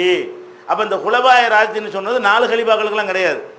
குலபாய ராஜ்யனுடைய சுண்ணத்தை நீங்கள் எடுத்துக்கொள்ளுங்கள். ஒயின் அபுதன் ஹபசியன், அவர் அபிசினி அடிமையாக இருந்தாலும் சரி. அப்போ நேர்வழி பெற்ற ஒரு ஆட்சியாளர் இருக்கிறார், அவர் அபிசினி அடிமையாகவும் இருக்கலாம், அந்த மாதிரி இருப்பாரே ஆனால் அவருக்கு கட்டுப்படுங்கிறாங்க. 4 கலிபாக்களில் யாரும் அடிமையும் கிடையாது, அபிசினியாக்காரரும் கிடையாது. அப்போ 4 கலிபாக்களை இது பேசுதுன்னு சொல்வதே தப்பாக போயிடுது. இது ஜென்ரலாக பேசுகிறது. என்ன பேசுகிறது, குலபாய ராஷிதீன் என்றால் குலபாண்டா கலிபா, ராஷிதீன் என்றால் நேர்வழி பெற்றவர்கள், நேர்வழி பெற்ற ஆட்சியாளர்கள். எனக்கு பிறகு பல ஆட்சியாளர் வருவாங்க, ஒரு 4 தான் வருவாங்கன்னு சொல்ல முடியாது. எனக்கு பிறகு நேர்வழி பெற்ற ஆட்சியாளர்கள் வந்து யார் வந்தாலும், அபிசினி அடிமையை வந்தாலும் அவங்க சொல்ல கேட்டு நடங்கன்னு சொல்லும் பொழுதுதான் இப்போ மேற்றே விளங்கி போயிடுது. இது சஹாபி வட்டத்தையும் தாண்டி தாபியன்கள் வட்டத்தையும் தாண்டி இன்னைக்கு கூட பொருந்தும். இன்னைக்கு கூட ஒரு இஸ்லாமிய ஒரு அரசாங்கம் அமைந்து அதுக்கு ஒரு தலைவராக அபிசினி அடிமை இருப்பாரே ஆனால் அவருக்கு கட்டுப்பட வேண்டிய கடமை இந்த ஹதீஸ் படி நமக்கு இருக்கிறது. எதில் கட்டுப்படணும்னு கேட்டால் என்ன சொல்லுவாங்க, நிர்வாகத்தில். அதான் அது. அப்போ இப்போ ஒருத்தர் இருந்தால் என்ன அர்த்தமோ அதுக்கு அதான் அப்பவும் அர்த்தமாகும். அப்போ இந்த ஹதீஸில் என்ன வருதுன்னு கேட்டால், வலைக்கும் பிமா அரப்தும் மின் சுன்னத்தி ஒ சுன்னத்தில் குலபாயி ராஷிதீனல் மஹதியின்னு சொல்லிவிட்டு வலைக்கும் பி தாத்தி ஒயின்னாபுதன் ஹபஷியன், நீங்கள் அபிசினி அடிமையாக இருந்தாலும் நீங்கள் கட்டுப்பட்டு நடக்கணும், நேர்வழி பெற்ற கலீபாக்களுக்கு நீங்கள் கட்டுப்பட்டு நடக்கணும். அதோடு என்ன செய்யணும், அவர் அபிசினி அடிமையாக இருந்தாலும் கட்டுப்பட்டு நடக்கணும். அப்போ அபிசினி அடிமை கூட யாராக இருக்கலாம், நேர்வழி பெற்ற கலீபாவாக இருக்கலாம். இப்போ இந்த நேர்வழி பெற்ற கலீபான்னு இந்த 4 பேரை கொண்டு நிறுத்துறதுனால தான் இவங்க ஏதோ எக்ஸ்ட்ரா முக்கியத்துவம் மாதிரி கொண்டு போகிறாங்க, தீனோட சம்மந்தப்படுத்துகிறாங்க. அது 4 தான் குறிக்குதுன்னா இல்லை. இப்போ எந்த ஹதீஸ் விளக்கிறது, இப்னு மாஜா 43வது ஹதீஸ் என்ன விளக்குது, குலபாய ராஷிதீன் என்பது 4 நபரை குறிப்பதற்கு உள்ள வார்த்தை கிடையாது. ஆனால் அவங்க குலபாய ராஷிதீன் தான், 4 கலீபாக்களும் நேர்வழி பெற்ற ஆட்சியாளர்கள் தான். 4 பேர் மட்டும்தானா, இல்லை யாரெல்லாம் நேர்வழியில் பின்னாடி ஆட்சி பண்ணுறாங்களோ அவங்கெல்லாம் அடங்குவார்கள், அவங்களுக்கெல்லாம் நீங்கள் கட்டுப்படுங்க அப்படிங்கிறது அதில் வருகிறது. அப்போ இப்னு மாஜாவுடைய இந்த அறிவிப்பை வச்சு பார்க்கும் பொழுதும் நமக்கு என்ன வழங்குது, இது வந்து ஆட்சியாளர்களை தான் குறிக்கிறது. இன்னும் சொல்ல போனால் எனக்கு பிறகு கலீபாக்கள் 12 பேருங்கிறாங்க, 4 இல்லைங்கிறதுக்கு ஆதாரம் நிறைய இருக்குது. 4 இது 4 கலீபாக்களை பற்றிய விஷயமே இல்லை. இந்த ஹதீஸ் வந்து குலபாய ராஷிதீன்னா 4 கலீபா என்று பேச்சுக்கு வைத்து கொண்டாலும், முதல் ஆதாரம் பேச்சுக்கு வைத்து கொண்டாலும் இது மார்க்க விஷயத்தை சொல்லலை என்பதற்கு நீங்கள் என்ன செய்யணும், இதுவரைக்கும் உங்களுக்கு சொன்னோம்ல அவ்வளோ ஆதாரங்களையும் அது போன்ற நாங்கள் சொல்லாமல் விடுபட்ட ஆதாரம் இருந்தால் அதையும் வைத்துக்கொண்டு நீங்கள் உடைச்சி போடலாம். எப்படிப்பா வகியை தானப்பா பின்பற்றணும், 4 கலீபாவுக்கு வகி வராதுங்கும்போது அதை எப்படி சொல்லுவாங்க. அப்போ கலீபாண்டா ஆட்சியாளர்களாக இருக்கிறதுனால ஆட்சியாளர் கட்டுப்படணும். கலீபாங்கிற சொல்லுக்கு ஆட்சியாளர்னு வருதா இல்லையா, ஆட்சியாளர்னு சொல்லிட்டு அவர் கட்டுப்படுங்கன்னா அந்த ஆட்சியில் கட்டுப்படுறதுன்னு அர்த்தம். கலீபான ஆட்சியாளர், ஆட்சியாளர் கட்டுப்படனா என்ன அர்த்தம், ஆட்சியில் கட்டுப்படுன்னு அர்த்தம். ஒரு இப்போ ஆட்சியாளர் கருணாநிதி ஆட்சியாளர் முதல்வர் கட்டுப்படுங்கன்னா அவரை மாதிரி கடவுள் இல்லைன்னு சொல்லணுமா. அப்போ அவர் முதல்வராக இருந்து கொண்டு என்ன சொல்கிறார் அது கட்டுப்படணும்னு அர்த்தம். ஜெயலலிதா ஆட்சியாளராக இருக்க கட்டுப்படுங்கன்னா நம்ம சாமி கும்பிட்னு அர்த்தம் வருமா, வராது. என்னது, முதல்வருங்கிற முறையில் ஒரு உத்தரவு போடுவார், நம்ம கேட்கணும்னு அர்த்தம். அப்போ ஹலீஃபாங்களுக்கு ஒரு பொறுப்பை சொல்லி கட்டுப்படுங்கள்னு சொன்னால் அது ஏன் மார்க்கத்தை எப்படி குறிக்காது. அப்போ ஆட்சியாளர்கள் நல்ல ஆட்சியாளர்கள் வந்தாங்கன்னா நீங்கள் செய்யுங்க கட்டுப்படுங்க, கெட்டவங்க வந்தால் ஏற்று என்ன செய்யுங்க குரல் கொடுங்க, இதுதான் இஸ்லாத்தினுடைய ஒரு கான்செப்ட். அப்போ இதை அந்த மற்ற ஆதாரங்களை வைத்து நீங்கள் அதை ஃபஸ்ட்டு என்ன செய்யணும், அதை உடைச்சிடணும். அடுத்து என்னன்னு கேட்டால், இது யாரை சொல்லுது என்று கேட்டால், இது 4 கலீஃபா நீனா கற்பனை பண்ணிட்டு இருக்கிறதுனால தான் ஏதோ மார்க்க மேட்ரு மாதிரி ஆக்குற. இன்னைக்கு கூட அது வரும். 4 கலீஃபா மட்டும் குறிக்காது. இன்னைக்கு கூட ஒருத்தர் ஆட்சியாளரை வந்தால் அவருக்கும் கட்டுப்படணும்னு அது சொல்லுகிறது. அப்போ அவர் மார்க்கத்தில் ஏதாவது சொன்னார்னா கேட்டு கேட்பியான்னு கேட்டு அதெல்லாம் இல்லைம்பாங்க. அதான் அதுவும் இல்லை. அந்த ஹதீஸ் வந்து எல்லாருக்கும் பொதுவாக தானே சொல்லுது. அப்போ 4 கலீஃபாவை இது சொல்லலை என்பதற்கு எது ஆதாரம்? அந்த இப்னு மாஜாவுடைய 43வது ஹதீஸ் ஆதாரமாக வருகிறது. குலஃபாய ராஷிதீன்களை பின்பற்றுங்கள், அபிசினி அடிமையே இருந்தாலும் கட்டுப்பட்டு நடங்கள். அப்படி சேர்த்து சொல்வதில் இருந்து அந்த ஹலீஃபாங்கிறது வந்து யாரை குறிக்கலை, 4 நபர்களை குறிக்கவே இல்லை அப்படின்றது விளங்கி போச்சு. அப்போ 4 நபர்களுக்கு ஒட்டுமொத்த ஆட்சியாளர்களை குறிக்குமையானால் அப்போ மார்க்க ரீதியான ஒரு கருத்தை அங்கே திணிக்கவே முடியாது. இந்த 4 கலீஃபாண்டாலும் ஏதாவது ஒரு அவங்க நெருக்கமாக இருந்தாங்க மார்க்கத்தை அப்படின்னு ஏதாவது ஒரு டைலாக் விடலாம். இது வந்து பொதுவாக ஆட்சியாளர் வரும்போது ரசூலுல்லாஹ் காலத்தில் வாழாத ஒருத்தர் கூட வருவார். அவர் 1000 வருஷத்துக்கு பிந்தி கூட ஒருத்தர் வருவார். அவர் சொல்லையும் கேளுங்கன்னா அது எப்படி மார்க்கமாகும்? மார்க்க விஷயத்தை அவர் எப்படி சொல்லுவார்? இப்படி சிந்திச்சாலும் வழங்கி போயிடும். அடுத்து என்ன நம்ம இதில் சொல்லணும், முன்பின் வாசகங்கள்லாம் எடுத்து நம்ம என்ன செய்யணும், இது மார்க்கத்தை சொல்லவே இல்லை என்பதற்கு ஆதாரமாக விதத்தில் கட்டுப்பட்டுறாதீங்க, புதுசாக உண்டாக்குனா கட்டுப்பட்டுறாதீங்க, அதில் எல்லாம் கட்டுப்படுதல் கிடையாது. அப்போ மார்க்கம் அல்லாததில் கட்டுப்படணும் என்பதை அந்த ஹதீஸு பல அறிவிப்புகள் என்ன செய்யுது விளக்குகிறதுன்னு சொல்லி பண்ணும். அதுக்கப்புறம் வந்து துணையாக இது எங்கெல்லாம் வருதுன்னா நம்பர்னா குறிச்சிக்கிறங்க. நிறைய ஹதீஸில் வர்றதுனால இது திருமதி 2601 அப்போ மொத்தமாக எல்லாத்துலேயும் நான் சொன்ன அந்த அறிவிப்புகள் வரும். அபுதாவுது 3991, இப்னு மாஜா 42, இப்னு மாஜா 43, முஸ்னத் அஹ்மது 16519 16519 16519. அதே முஸ்னத் அஹ்மதில் 16521 16521 16521. அதே முஸ்னத் அஹ்மதில் 16522. அடுத்த நம்பரு முதல் சொன்னதுக்கு அடுத்த நம்பரு 16522 இந்த நம்பரு. அதே மாதிரி தாரிமிங்கிற நூலில் 95. மற்ற நூல்கள்லாம் இருக்கிறது பைஹக்கி இந்த மாதிரி அதெல்லாம் நான் எடுக்கலை. இந்த ஃபேமஸாக இருக்கக்கூடிய நூல்களில் இருந்து உள்ளதை மட்டும் எடுத்து காட்டுறோம். அனைத்துலையும் இதெல்லாம் இருக்கிறது. இந்த நூலுமே முழுசு சரி கிடையாது. இந்த ஹதீஸ் சரி இல்லைங்களா, சவரான ஹதீஸும் இருக்கும். திருமதியில் கூட 2 ஹதீஸும் கலந்தானே இருக்கிறது. நம்ம எடுத்துக்கொண்ட ஹதீஸ் சரியான்னு கேட்டால் அறிவிப்பாளர் நம்ம குறை சொல்லலை, உங்கள் கருத்துக்கு ஆதாரம் இல்லை. இந்த ஹதீஸு குலபாய ராஜ்யங்கள் வழியை பின்பற்றுங்கிறது நாங்களும் ஏற்றுக்குருவோம். நேர்வழி பெற்ற ஒரு தலைவர்கள் எங்களுக்கு கிடைப்பார்களே ஆனால் நாங்கள் கட்டுப்படுவோம். இப்போ நாங்கள் கட்டுப்படுவோம். நேர்வழி பெற்ற ஒரு தலைவர் கிடைத்தாரே ஆனால் அவருக்கு எதிராக நாங்கள் புரட்சி பண்ண மாட்டோம், அவருடைய ஆட்சியின் கீழே நாங்கள் இருப்போம். அப்படி ஒரு நிலையை சந்திக்கும் பொழுது நாங்கள் இதை அமுல்படுத்தக்கூடியவர்களாக இருப்போம். ஆனால் நீங்கள் சொல்கிற மேற்றது சொல்லலை, மார்க்க விஷயத்தை தான் முழுமையாக்கிட்டான் அல்ல. அப்புறம் ஏன் பின்னாடி உண்டாக்குவாங்கன்னா முழுமை எவ்வளோ நடத்தமாயிருமாங்க? மார்க்கத்தை எல்லாம் முழுமையாக்கிட்டான். இந்த 4 பேர் வந்து பின்னாடி உண்டாக்கி கொள்வாங்கன்னா முழுமை எவ்வளோ அர்த்தமாயிருமே, அல்ல முழுமையாக்குறேன் ஆயிருமே. அப்போ முழுமையாக்குற மார்க்கத்துக்கு பின்னாடி யாரும் சேர்க்க முடியாது. அதுலேயே எல்லாம் உடஞ்சி போயிடும். மற்ற இதெல்லாம் சொல்லிக்க வேண்டியது. அடுத்து என்னன்னு கேட்டால், இந்த அந்த ஹலீஃபாவை பொறுத்து சொல்லும் பொழுது ரசூல் ஸல்லல்லாஹு அலைஹி வஸல்லம் புகாரில் ஒரு ஹதீஸ் வருது. என்ன வருதுன்னு கேட்டால், அதாவது இது 3455 புகாரியில் 3455 3455 அந்த ஹதீஸ் என்ன சொல்லுதுன்னு கேட்டால், இஸ்ரவேல் மக்களுக்கு வந்து நபிமார்கள் தான் தலைமை தாங்கினார்கள். தசூசுன்னா அரசியல் தலைமைன்னு அர்த்தம். தசூசுகும்னு சொன்னால் அவங்களுடைய ஆட்சிக்கு தலைமை ஏற்றது யாரு? நபிமார்கள் தான் தலைமை ஏற்றார்கள். இஸ்ரவேல் மக்களுக்கு வந்து தனியாக ஒரு அரசாங்கம் தனி மத குரு தனின்னு இருந்தது கிடையாது. இஸ்ரவேல் காலத்தில் என்ன இருக்கும்னு கேட்டால், யார் வந்து நபியாக இருந்தாரோ அவர் தான் என்னவா இருப்பார்? தலைமையாகவும் இருப்பார். சுலைமான் நபியாகவும் இருந்தாங்க, அவங்க தான் ஜனாதிபதியாகவும் இருந்தாங்க. அது மாதிரி தாவூத் நபியாகவும் இருந்தாங்க, அந்த மக்களுக்கு ஆட்சி தலைவராகவும் இருந்தாங்க. அப்போ ரசூல் ஸல்லல்லாஹு என்ன பண்ணுறாங்கன்னு கேட்டால், கானத்து பனு இஸ்ராயீல இஸ்ரவேல் சமுதாயத்தவர்களுக்கு வந்து தசூசுஹுமுல் அம்பியா நபிமார்கள் தான் அவங்களுடைய ஆட்சிக்கு தலைமை, அவங்களுடைய ஆட்சி தலைமையை வகித்து வந்தார்கள். குல்லமா ஹலக்க நபியுன், ஒரு நபி இறந்து விட்டால் ஹலஃபஹு நபியுன், அடுத்த நபி அந்த இடத்துக்கு வந்து விடுவார். ஒரு நபி போனால் இன்னொரு நபி தான் வந்து அடுத்த ஜனாதிபதியாக வருவாரே தவிர நபி அல்லாதவங்க என்ன வரமாட்டாங்க, ஜனாதிபதி பிரதமர் பொறுப்புக்கு வரமாட்டாங்க. ஆனால் இன்னஹு லா நபிய பாதி, ஆனால் எனக்கு பிறகு எந்த நபியும் கிடையவே கிடையாது ரசூலுல்லாஹ் சொல்றாங்க. அதனால யகூனு குலஃபாவு, ஆட்சியாளர்கள் வருவார்கள், யக்ஸுரூன, அவங்க நிறையவே வருவார்கள். எனக்கு பிறகு அரசியல் தலைமை யாருக்கு வராது? நபிக்கு வராது. நான் தான் கடைசி நபி. அந்த இஸ்ரவேலர்களுக்கு பொறுத்த வரைக்கும் நபிக்கு பிறகு நபி வரலாம்னு இருந்ததுனால ஒரு நபி போனால் இன்னொரு நபியை அல்லாஹ் வழிகாட்டுறதுக்கு அனுப்பிடுவான், நிர்வாகத்துக்கு அவரே பார்த்துக்கிடுவார். எவர் வழிகாட்டக்கூடியவராக இருக்கிறார் அவர் தான் என்ன செய்வார்? அவங்களுடைய அரசியல் நடவடிக்கைகளுக்கும் தலைமை வைத்துக் கொள்வார். நாட்டுக்கு பாதுகாப்பதற்கும் அவர் பொறுப்பாளியாக இருப்பார். ஆனால் நான் கடைசி நபியாக இருக்கும் பொழுது எனக்கு பிறகு வரக்கூடியவர் நபியாக இருக்க மாட்டார், வெறுமன ஆட்சியாளராக இருப்பார்.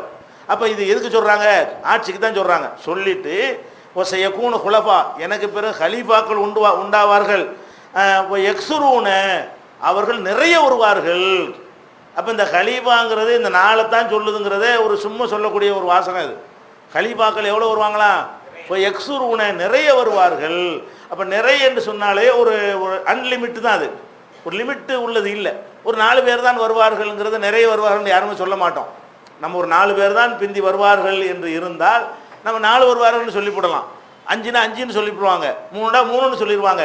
நிறைய வருவார்கள் என்று சொல்லும் பொழுது அப்போ ஹலீஃபாக்கள் என்கிற அந்த சொல்லு குறிப்பிட்ட அந்த சஹாபிகளில் உள்ள ஆட்சியாளர்களை மட்டும் குறிக்குங்கிறாங்கல்ல, அது தப்பு. எல்லாருமே என்னது? கலீஃபா தான். நல்லபடி ஆட்சி பண்ணார்களே ஆனால் அவங்களாம் யாரு? கலீஃபா. நிறைய வருவார்கள். அப்போ சஹாபாக்கள் கேட்குறாங்க, பமா தஅமுருனா, அப்போ நிறைய வந்தால் நான் எங்களுக்கு என்ன நீங்கள் உத்தரவு போடுறீங்க? அப்போ ரசூல் ஸல்லல்லாஹு அலைஹி சொல்கிறாங்க, ஃபூ பையத்தல் அவ்வலி ஃபல் அவ்வல், முதல்ல உள்ளவருடைய பையத்தை நிறைவேற்றுங்கள், அவர் மௌத்தா போனால் அடுத்த பையத்தை நிறைவேற்றுங்கள், அவர் மௌத்தா போனால் அடுத்த ஆளை தலைவராக ஏற்றுக்கொண்டு இப்படியே செய்து கொண்டே இருங்கள். அப்புறம் என்ன செய்கிறாங்க? ஆத்தூஹும் ஹக்கஹும், அவங்களுக்கு கொடுக்க வேண்டிய உரிமை நீங்கள் கொடுத்து விடுங்கள். இன்னல்லாஹ சாயிலுகும் அம்மஸ்தர் ஆகும், அவங்க எப்படி மக்களை நிர்வகித்தார்கள் என்பதை பற்றி அல்லாஹ் விசாரித்துக் கொள்வான். ஜென்ரலாக தான் சொல்கிறாங்க. இந்த ஹலீஃபாங்கிற வார்த்தை கொஞ்சம் முன்ன பின்ன நடக்கிற ஆட்சியாளர்களையும் சேர்த்தே சொல்கிறாங்க. நீங்கள் கட்டுப்படுறத நீங்கள் செஞ்சு கொடுங்க, அவங்க என்னத்தையாவது பண்ணாங்கன்னு சொன்னால் அது அவன் பார்த்துக்கிடுவான், அல்லாஹ் அவங்கள விசாரிக்க வேண்டிய விதத்தில் விசாரித்துக் கொள்வான் அப்படின்னு என்ன செய்கிறாங்க? ரசூல் ஸல்லல்லாஹு அலைஹி வஸல்லம் சொல்கிறாங்க. இது எதுக்கு இதை நம்ம இந்த இடத்துல குறிப்பிடுறோம் என்று கேட்டால், ஹலீஃபாக்களை பின்பற்றுங்கள்னு அந்த வருத அது அந்த 4 சஹாபின்னு நினைக்கிறது தான் குழப்பத்திற்கு காரணமாக இருக்கிறது. அது 4 சஹாபியை மட்டும் ஹலீஃபாங்கிறது குறிக்காது, பின்னாடி வரக்கூடியவர்களை எல்லாம் குறிக்கும். கொஞ்சம் முன்ன பின்ன இருப்பாங்களே அவங்களுக்கு கூட குறிக்கும். இப்போ 100% ஆட்சி பண்ணாமல் கொஞ்சம் ஒரு சிறந்த ஆட்சின்னு சொல்ல முடியாத அளவுக்கு இருக்கும்ல, அந்த மாதிரி செய்யக்கூடிய ஆட்சியாளர்கள் கூட குறிக்கி அவங்களுக்கு நீங்கள் கட்டுப்படணும். அவங்க தப்பு ஏவனார்களே ஆனால் கட்டுப்படக்கூடாது. வேற ஒரு ஹதீஸில் வருது, அது இல்லாத வரைக்கும் கட்டுப்படணும். அவங்க மிஸ்டேக் பண்ணுவார்களே ஆனால் அவர்களை அல்லாஹ் விசாரிப்பான். இந்த அல்லாஹ் விசாரிப்பான்ங்கிறதெல்லாம் வச்சு பார்க்கும் பொழுது இது இந்த 4 ஹலீஃபாக்கள் ஒரு மேட்டராக தெரியல, ஜென்ரலாக உள்ள ஒரு மேட்டராகத்தான் இது சொல்லப்பட்டிருக்கிறது. இது புகாரியில் 3455 வருது. அதுபோக இன்னொன்று இருக்கிறது, என்னென்னு கேட்டால் எனக்கு பிறகு 12 ஹலீஃபாக்கள், அமீர்கள், தலைவர்கள் உருவாவார்கள். அனைவருமே குறைஷ் குலத்தில் உள்ளவர்களாக இருப்பார்கள். எனக்கு பிறகு வரிசையாக 12 ஆட்சியாளர்கள் உண்டா. இது முன்னறிவிப்பு. அது 12 தான் வருவாங்கன்னு இல்லை, 12 குறைஷிகளாக இருப்பார்கள்ங்கிறதுக்கு முன்னறிவிப்பு செய்கிறாங்க. 12மே குறைஷி கோத்த, அபூபக்கர் குறைஷி தான், உமர் குறைஷி தான், இப்படி எல்லாமே அந்த 12 பேர் என்னவா இருப்பாங்க? வரிசையாக குறைஷிகளாக இருப்பார்கள்னு சொல்லும் பொழுது அவங்களையும் ரசூலுல்லாஹ் ஹலீஃபான்னு தான் சொல்கிறாங்க. 4 பேர் மட்டும் ஹலீஃபான்னு சொல்லலை, நம்பரை கூட்டியே என்ன சொல்கிறாங்க? 12 பேர் வருவார்கள், 12 பேர் என்னவா இருப்பாங்க?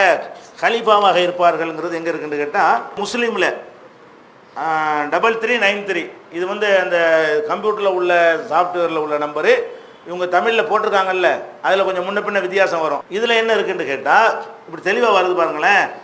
இன்ன ஹாதல் அம்ர லா என்கலி ஹத்தா எம்லிய ஃபீஹிம் இஸ்னா அஷர ஹலீஃபத்தன், 12 ஹலீஃபாக்கள் இந்த சமுதாயத்தில் தோன்றாமல் என்ன செய்யாது? குல்லுஹும் மின் குறைஷ், அனைவரும் குறைஷிகளாக இருப்பார்கள். அந்த தோன்றாமல் இந்த ஆட்சி விஷயம் முற்று பெறாது. 12 பேர் வந்த பிறகு தான் அடிதடி சண்டை எல்லாமே என்ன செய்யும், அப்புறமேல் தான் ஏற்படும் அப்படிங்கிறாங்க. அப்போ 12 பேருக்கும் ரசூலுல்லாஹ் என்ன போடுறாங்க? இஸ்னா அஷர ஹலீஃபத்தன், 12 ஹலீஃபாக்கள் தோன்றுவார்கள்ங்கிறாங்க. அப்போ இந்த ஹலீஃபாங்கிறது வந்து 4 பேருக்கு தான் உள்ளதுன்னு சொல்கிறாங்க பாருங்க. அப்படின்னு சொல்கிறது இவங்க ஊகந்தானே தவிர அது 4 பேரை தான் குறிக்குங்கிறதுக்கு மார்க்கத்தில் என்ன இல்லை, ஆதாரம் கிடையாது. அதனால் இந்த குலபாய ராஷ்தீனை பின்பற்றுங்கள் என்பது இந்த 12 பேருக்கு கூட பொருந்தும். இந்த 4 பேருக்கு மட்டும் இல்லாமல் யாருக்கு பொருந்தும், இந்த 12 பேருக்கு கூட பொருந்தும். அவங்கெல்லாம் தாபியன்கள் தபோ தாபியன்கள்லாம் இருப்பாங்க. இந்த 12 பேர் எடுத்து பார்த்தீங்கன்னா உமர் இப்னு அப்துல் அசீஸ் வரைக்கும் வரும்.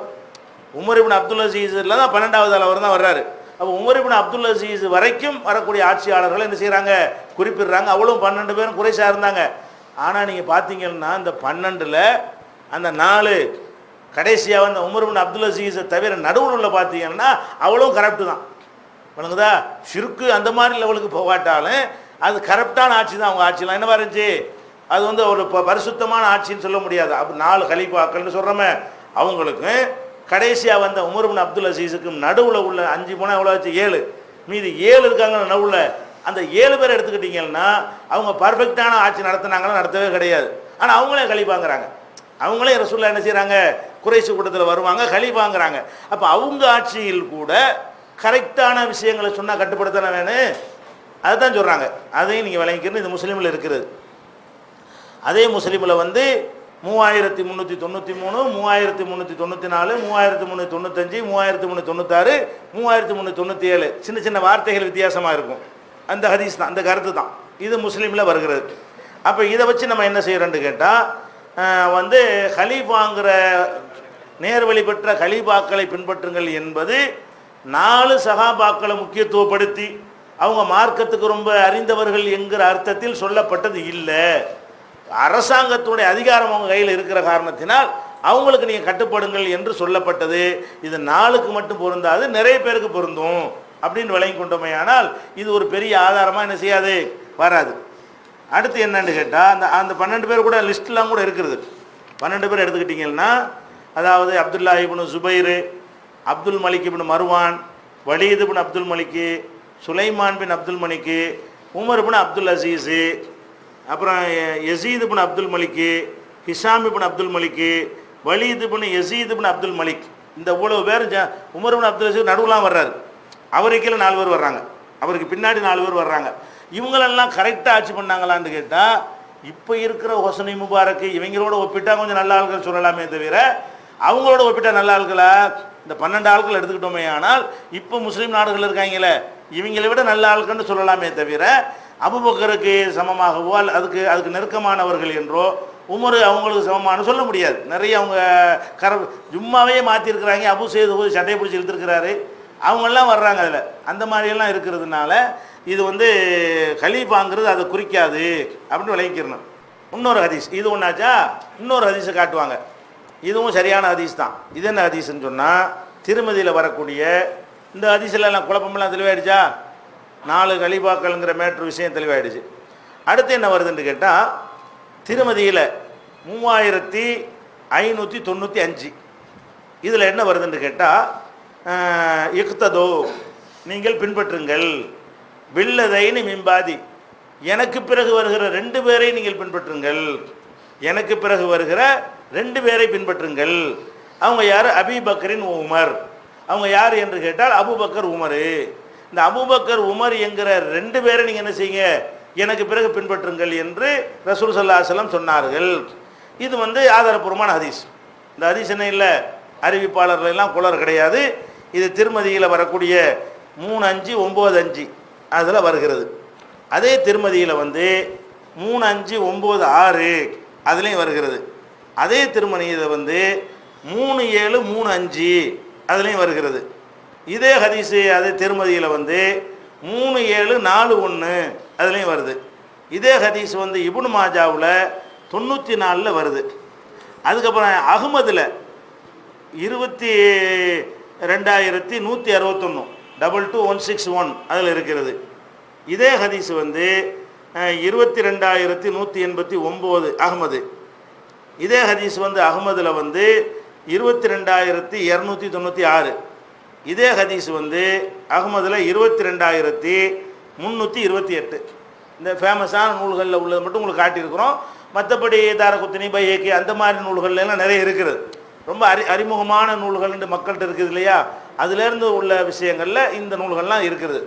இப்போ இதில் என்ன வருது, தெளிவாக 2 பேரை சொல்லி வருது. அதில் அவங்களுக்கு தான் சொல்லுதுன்னு சொல்ல இயலாது. இதில் வந்து நேமே வந்துருச்சுல, எனக்கு பிறகு 2 பேரை பின்பற்றுங்கள். அந்த 2 பேர் யார்? அபூபக்கர் உமரை பின்பற்றுங்கள். அப்போ அபூபக்கர் உமரை பின்பற்றுங்கள்னு தெளிவாக வந்துட்டதுனால இதுவும் எதுக்கு ஆதாரமாக இருக்குது, சஹாபாக்களை பின்பற்றுறதுக்கு ஆதாரமாக இருக்கும்பாங்க. இதுலேயும் அந்த மற்ற கேள்வி பூரா கேட்டு பண்ணும். என்ன கேள்வி? அப்போ 4 கிடையாது, அப்போ 4 இமாமும் கிடையாது, அனைத்து சஹாபியும் கிடையாது, அந்த 4 கலீஃபாங்கிற மேட்டும் கிடையாது. ஒட்டுமொத்தமாக ரசூலுல்லாஹ்க்கு அப்புறம் 2 பேரை பின்பற்றுறதா யாரை பின்பற்றலாம்? Abu Bakr Umar. அவ்வளோதான். பேரை சொல்லி வந்துட்டதுனால இதுக்கு வேறு அர்த்தம்லாம் கொடுக்க இயலாது. குலஃபாய ராஷிதீன் மாதிரி பொதுவான வார்த்தையெல்லாம் வரல, பேர் தான் கரெக்டாக தான் இருக்குது. அப்படிங்கிறதுனால அந்த பதிலில் இதில் நீங்கள் சொல்லிக்கிற வேண்டியதான். சுருங்கி போச்சு. இப்போ சஹாபாக்களை பின்பற்றணும் என்பது வந்து என்னவாயிடுச்சு, சுருங்கி சுருங்கி கொண்டு வந்து கடைசி எதில் நிற்கிது? இப்போ 2 பேரை பின்பற்றுங்கன்னு வந்துருச்சு. இதில் வந்து இதுக்கு வியாக்கியானம்லாம் கொடுக்க இயலாது. பின்பற்றுங்கள்னா அர்த்தம், 2 பேர்னா 2 பேர் தான் அர்த்தம், அபூபக்கருக்கு அபூபக்கர் தான் அர்த்தம், உமருக்கு உமர் தான் அர்த்தம். இதுக்கு முன்ன பின்ன ஏதாவது சேர்ந்து வருதா, வேறு கருத்து தர்ற மாதிரி வருதான்னு சொன்னால் அப்படி என்ன வரல, ஒன்றும் வரக்கானா, அந்த மாதிரி ஒன்றும் வரல. இதுக்கு வேறு ஒரு வியாக்கியானம் கொடுக்குற மாதிரிலாம் வரல. அப்போ இதில் நம்ம என்ன அர்த்தம் செய்யணும்? நேரடியாக பின்பற்றுங்கள் இருந்தால் அர்த்தம். ஆனால் இந்த பின்பற்றுதலும் மார்க்க விஷயமாக இருக்க முடியாது. ஏன் முடியாதுங்கிறோம்? மார்க்கம் வந்து முழுமையாகிவிட்டது, அதுக்கு முரண் இல்லாமல் தானே வழங்கணும். குரானுக்கு முரண்படுற ஒரு விளக்கத்தை எந்த ஹதீஸும் நம்ம கொடுக்க முடியாது. இப்போ குரானில் இது வரைக்கும் நம்ம பேசிக் என்ன வச்சுருக்கிறோம், பார்த்துருக்குறோம். குரானில் மார்க்கத்தை நான் முழுமையாக்கிட்டேன். அதுலேயும் ரசூலுல்லாஹ் வாழுகிற காலத்திலேயே அல் யௌம அன்றைக்கே முழுமையாயிடுச்சு. ரசூல் ஸல்லல்லாஹு அலைஹி வஸல்லம் வாழும் பொழுது அந்த கடைசி ஹஜ்ஜில் வைத்த எது முழுமையாயிடுச்சு? மார்க்கம் முழுமையாயிடுச்சு. அப்போ அது போக நிறைய வஹியை மட்டும் பின்பற்றுங்கள்னு உங்களுக்கு சொல்லியாச்சு. அப்போ இந்த ஆதாரங்களை எல்லாம் வைத்து பார்க்கக்கூடிய நேரத்தில் அபூபக்கர் உமருடைய இன்னும் சிறப்பிக்கிற ஆட்சி, 4 கலீஃபாவை கூட சிறப்பித்துலாம் சொல்ல இயலாது. ஆட்சியில் இவங்க 2 பேரையும் சிறப்பித்து சொல்லலாம். அவங்க ஆட்சியில் மாதிரி குழப்பங்களோ சலுகைகள், உஸ்மான் ரலியல்லாஹு நிறைய வேண்டிய ஆளுக்கு சலுகை கொடுத்தாருங்கிற மாதிரியான குற்றச்சாட்டுகளோ, அலி ரலியல்லாஹு மீது சஹாபாக்களுக்கு கோபம் இருந்துச்சு, அந்த மாதிரி மேட்டெல்லாம் இல்லாமல் அந்த கட்டுக்கோப்பில் கொண்டு போன 2 பேர் இவங்க 2 பேர் தான். ஒட்டுமொத்த சஹாபாக்களும் எந்த கருத்து வேறுபாடும் இல்லாமல் ஒன்றா இருந்தாங்கல்ல, ஒரு கட்டுக்கோப்பில் இருந்தாங்களே, பிரிஞ்சு போக கூடலை, எதிர்க்கக்கூடியவர்கள் யாருமே இல்லை, எதிர்க்கிற அளவுக்கு அவங்களுடைய எந்த ஒரு நடவடிக்கையிலுமே இல்லை. சொந்தக்காரங்களுக்கு சலுகை கொடுத்தாரு, வேண்டியவங்களுக்கு முன்னுரிமை கொடுத்தாருன்னு சொல்லி இந்த 2 பேரில் யாரை பற்றியுமே சொல்லவே முடியாது. அவங்களாம் அந்த குற்றச்சாட்டுக்கு ஆளானாங்க. மற்றவங்கெல்லாம் கூட உஸ்மான் அலி எல்லாம் அதனால கொல்லப்பட்டார். அவர் தப்பாக நினைத்து கொண்டு வேண்டிய ஆளுகளுக்கு சலுகை கொடுத்துட்டாருன்னு சொல்லி தான் நினைஞ்சாங்க, கொல்லப்பட்டாங்க. அலியை எதிர்த்து நின்றது சகாபிகள் தான், உஸ்மான் அலிலானுக்கு எதிராக நின்றது யார் தான்? சகாபிகள் தான். அந்த ஆட்சி நடத்துகிற விதத்தில் எடுத்துக்கொண்டீர்களே, ஆனால் இந்த 2 பேருடைய ஆட்சி முறையோட பிந்தின 2 பேருடைய ஆட்சி முறையை ஒப்பிட்டுலாம் பார்க்க முடியாது. மற்றவங்களோட கீழே உள்ளவங்கள விட பரவாயில்லைன்னு சொல்ல முடியுமே தவிர, அந்த நாளில் ஒப்பிட்டு பார்த்தீங்கன்னா மலைக்கு மடுவுக்குமாங்களே, அவ்வளோ வித்தியாசம். இதுக்கு நிகரான ஒரு ஆட்சி முறை என்ன செய்ய முடியாது. காந்தியே சொன்னாரா இல்லையா, உமருடைய ஆட்சியை வந்து இந்தியாவுக்கு கொண்டு வரணும்னு அவர் சொன்னார். அப்போ அந்த மாதிரியான ஆட்சி அவங்களே வந்து என்ன செய்யறது, சிலாகிக்கிற ஆட்சி. அபூபக்கர் அவர்கள் வந்து ரொம்ப காலம் வாழவில்லை, இல்லாட்டி அவர் வரலாற்று நினைச்சு பெருசாக இடம் பிடிச்சிருப்பார். உமர் ரலியல்லாஹு 10 வருஷத்துக்கு நெருக்கமாக ஆட்சி பண்ணதுனால நிறைய சாதனைகளை செஞ்சார், ரெக்கார்ட் ஆகிவிட்டது. அவங்க குறைந்த காலம் இருந்தாங்க, இருந்தாலும் ஏகத்துவத்தை காப்பாற்றுறதுல அவர் தான் முன்னாடி நின்றார். அன்றைக்கி ரசூலுல்லாஹ் மௌத்தா போன அன்றைக்கி ஒரு அதிரடியான முடிவு எடுக்காட்டி சிலையை வச்சு வணங்கக்கூடிய ஒரு சமுதாயமாக இது மாறி போயிருக்கும். ஜக்காத்தை மறுத்தக்கூடிய மக்களுக்கு முதலாக நெஞ்சார், யுத்தம் செஞ்சார். அப்போ அவருடைய இதுவும் சிறந்த ஒரு ஆட்சி தான். அப்போ இந்த 2 பேரையும் பின்பற்றுங்கள்னு ரசூல் ஸல்லல்லாஹு அலைஹி வஸல்லம் சொன்னது வந்து இந்த பிந்தி வந்த எந்த ஆட்சியாளர்களை விடவும் இவங்களுடைய ஆட்சி சிறந்ததாக இருக்கும். இவங்க மாதிரியான ஆட்சியை வந்து பிந்தி உள்ள யாருக்கும் கொடுக்க முடியாது. அவங்களுடைய முன்மாதிரியை கொண்டு நீங்கள் ஆட்சி நடத்துங்கள். அந்த எந்த செட்டப்பில் அவங்க ஆட்சி நடத்தினார்களோ, எந்த மாதிரியான உறுதிப்பாடான நிர்வாக முடிவுகளை எடுத்து செயல்படுத்தினார்களோ அந்த மாதிரி செய்யுங்கள் என்பதுதான் இதுக்கு அர்த்தமாக இருக்க முடியும். மார்க்கத்தில் பின்பற்றுங்கள் அர்த்தமாக ஆக்கினால் என்னவாக, நிறைய வசனங்கள் மறுக்கப்பட்டு போயிடும். நிறைய குரானுடைய வசனங்களை ஹதீஸ் மறுக்குமா? விளக்கமாகத்தான் இருக்கும். அல்லாஹ்வுடைய ரசூல் வந்து குரானுக்கு விளக்கமாகத்தான் எதையும் பேசுவார்களே தவிர எதிராக பேச மாட்டார்கள். இப்போ குரான் என்ன சொல்லுது? மார்க்கத்தை முழுமையாக்கிட்டதா சொல்லுது. வகியை பின்பற்றுவதாக சொல்கிறது, என்னிடத்திலிருந்து அருளப்பட்டதை தான் நீங்கள் ஏற்றுக்கணும்னு சொல்லுது, வேற யாரையும் பின்பற்றாதீர்கள்னு சொல்லுகிறது. அவ்வளவு தெளிவாக குர்ஆனுடைய வசனங்கள் கட்டளையிடும் பொழுது எனக்கு பிறகு பிதத்தை உண்டாக்காதீங்கன்னு ரசூலுல்லாஹ் என்ன செய்கிறாங்க, கட்டளையிடுறாங்க. யார் உண்டாக்குனாலும் தப்புன்னு சொல்கிறாங்க. அப்போ அதெல்லாம் சொல்லும் பொழுது அபூபக்கர் உமருடைய அழகான ஆட்சி முறைக்கு ரசூல் ஸல்லல்லாஹு அலைஹி வஸல்லம் அவர்கள் ஒரு நற்சான்று கொடுக்கிறார்கள். ஒரு முன்னறிவிப்பு இது. ரசூல் ஸல்லல்லாஹு அலைஹி வஸல்லம் அல்லாஹ்வுடைய தூதர் என்கிற முறையில் இந்த ரெண்டு பேரும் உண்மையில் பின்பற்றதுக்கு ஆட்சி தான் செஞ்சாங்க. இன்னைக்கு ஒருத்தன் ஒரு கவர்மெண்ட் நடத்துறதா இருந்தால் அவங்க ரெண்டு பேருடைய வழிமுறையில் நடத்தினானால் அவ்வளோ பர்ஃபெக்டாக அவ்வளோ சிறப்பாக இருக்கும். ஆட்சி நடத்துவதில் அவங்கள எந்த ஒரு பழுதும் சொல்ல முடியாத அளவுக்கு அவங்களுடைய முறை இருந்துச்சுன்னு வைத்து கொண்டால் இதுவும் ஏற்றுக்கொள்ளப்பட்டது ஆகிவிடுகிறது, அதுவும் ஏற்றுக்கொள்ளப்பட்ட, எதையும் நம்ம மறுக்கலை. இது ஒரு கருத்தை சொல்கிறது. அந்த குர்ஆன் வசனங்கள் அந்த ஹதீஸுகள்லாம் அது ஒரு கருத்தை சொல்கிறது. ரெண்டுக்கும் எந்த விதமான மோதலும் கிடையாது.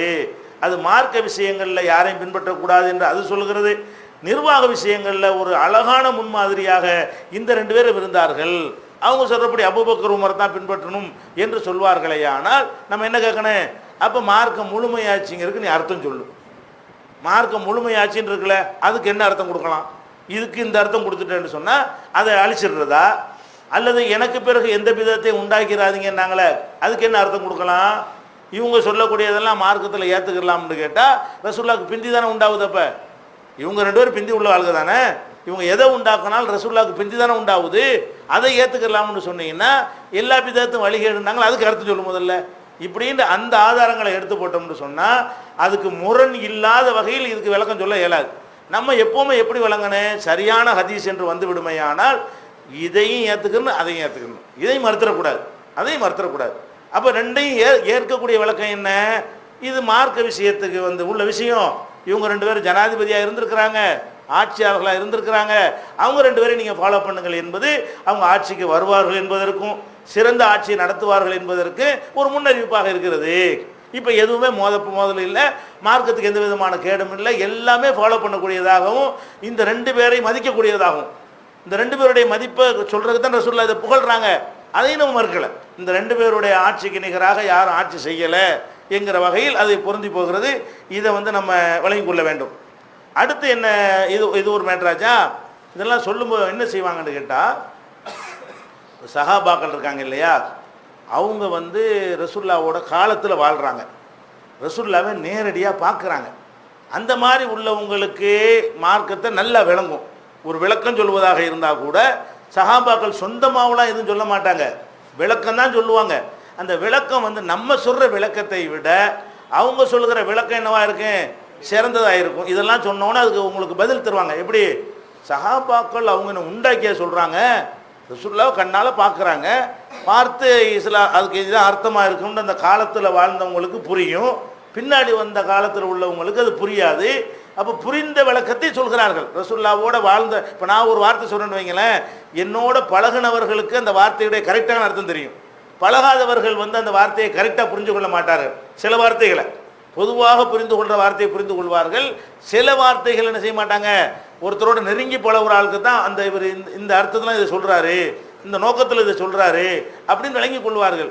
அப்போ சஹாபாக்களை பின்பற்றுறது என்று சொன்னால் நாங்கள் உங்களுக்கு வஹி வரும்னு சொல்லவில்லை, புதுவாதம் வஹி வரும்னு சொல்லவில்லை, மார்க்கத்தில் உண்டாக்குவார்கள் என்று சொல்லவில்லை, ரசூலுல்லாஹ் சொன்னதுக்கு விளக்கம்தான் தருகிறார்கள் அப்படின்னு என்ன செய்வாங்க சொல்லுவார்கள். ஆனால் இதில் நம்ம நல்லா விளங்கி கொள்ளணும், விளக்கம் தர்றதை பொறுத்த வரைக்கும் அது கியாமத் வரைக்கும் உள்ள ஒரு அதிகாரம் தானே தவிர ஒரு காலத்தோடு முடிஞ்சிடுற விஷயம் கிடையாது. விளக்கம் இன்னைக்கு நம்ம தரலாம், நாளைக்கு வர்ற ஒரு விளக்கம் தரலாம். ஆனால் அந்த விளக்கம் என்பது அதில் இருக்கணும். விளக்கம்னா என்ன இருக்கணும், ஒரு ஆயத்தை சொல்லிட்டு இதைத்தான் சொல்லுதுங்கிறார், அந்த வசனத்தை பார்த்தா தெரியவே இல்லை, அது விளக்கமாகுமா? அது விளக்கமாகாது. இப்போ அத்திமரத்தின் சத்தியமா, அத்திமரத்தின் மீது சத்தியமாகன்னு இருக்குன்னு வைங்களேன், அத்திமரம் பைத்துல் முகத்தஸ் சொல்லுதுங்கிறார் ஒருத்தர், இது ஏற்றுக்கிற முடியுமா? அத்திமரம்ங்கிறதுக்குள்ள பைத்துல் முகத்தஸ் எப்படி வரும்? பொருந்தவே இல்லையே, இது எப்படி விளக்கமாக இருக்கு? அத்தினா அத்தி தானே, இப்படிலாம் விளக்கம் சொல்லியிருக்கிறார்கள் சஹாபாக்கள் பேரில் என்ன இருக்கு, இப்படியெல்லாம் விளக்கங்கள் இருக்கிறது. அப்போ விளக்கம் சொல்கிறதா இருந்தால் அது எல்லாருக்குமே அந்த உரிமை உண்டு, சஹாபாக்களுக்கு இருக்கிற மாதிரி எல்லாருக்கும் உண்டு. ஆனால் அந்த விளக்கம் என்பது முதல்ல என்ன இருக்குன்னு அந்த வார்த்தையில் இருக்கணும். அந்த வார்த்தைக்கு சம்பந்தம் இல்லை. இப்ராஹிம்னு சொல்லிட்டு, இப்ராஹிம் என்ன அர்த்தம் தெரியுமா? இஸ்மாயில் அர்த்தம். அதான் என்னடா இப்ராஹிம்னு சொல்லிட்டு இப்போ இஸ்மாயில் வேற ஆளை சொல்றேன்னு கேட்பமா இல்லையா? இப்ராஹிமுக்கு விளக்கம் சொல்றான் என்ன செய்யணும்? அதுக்குள்ள இருக்கிறத தானே சொல்லணும். நல்லவன்டா என்ன அர்த்தம் தெரியுமா? அந்த குடிகாரன் அர்த்தம் அப்படிங்கிற அர்த்தம். இல்லை நல்லவனுக்கு அர்த்தம் செஞ்சா குடிகாரன் சொன்னா அது அதுல இல்லையே, இது விளக்கமே கிடையாது. விளக்கம் என்ற பேர்ல நீங்க சஹாபாக்கள் பேர்ல சொல்றதெல்லாம் பார்த்தீங்கன்னா கூட இட்டுக்கட்டி தான் சொல்றாங்க. அந்த சொல்லுக்கும் அந்த விளக்கத்துக்கும் தொடர்பே இருக்காது. அந்த சொல்ல பார்த்தோம்னா இதுலேருந்து இந்த விளக்கம் இப்படி வரும், எந்த ஒரு லாஜிக்கும் இல்லை, இந்த இந்த வார்த்தையில் இந்த அர்த்தம் வரவே வராது. அப்படியெல்லாம் சஹாபாக்கள் பேரில் சொல்லி வைத்திருக்கிறார்கள். அதனால இந்த விளக்கத்தை பொறுத்த வரைக்கும் என்னன்னு கேட்டால், சஹாபாக்கள் சிறப்பாக விளக்குவார்கள், பிந்தி உள்ளவர்களுக்கு அந்த ஆற்றல் இல்லை என்று வாதிட்டார்களே, ஆனால் அது ஹதீஸுக்கு மாத்தம்.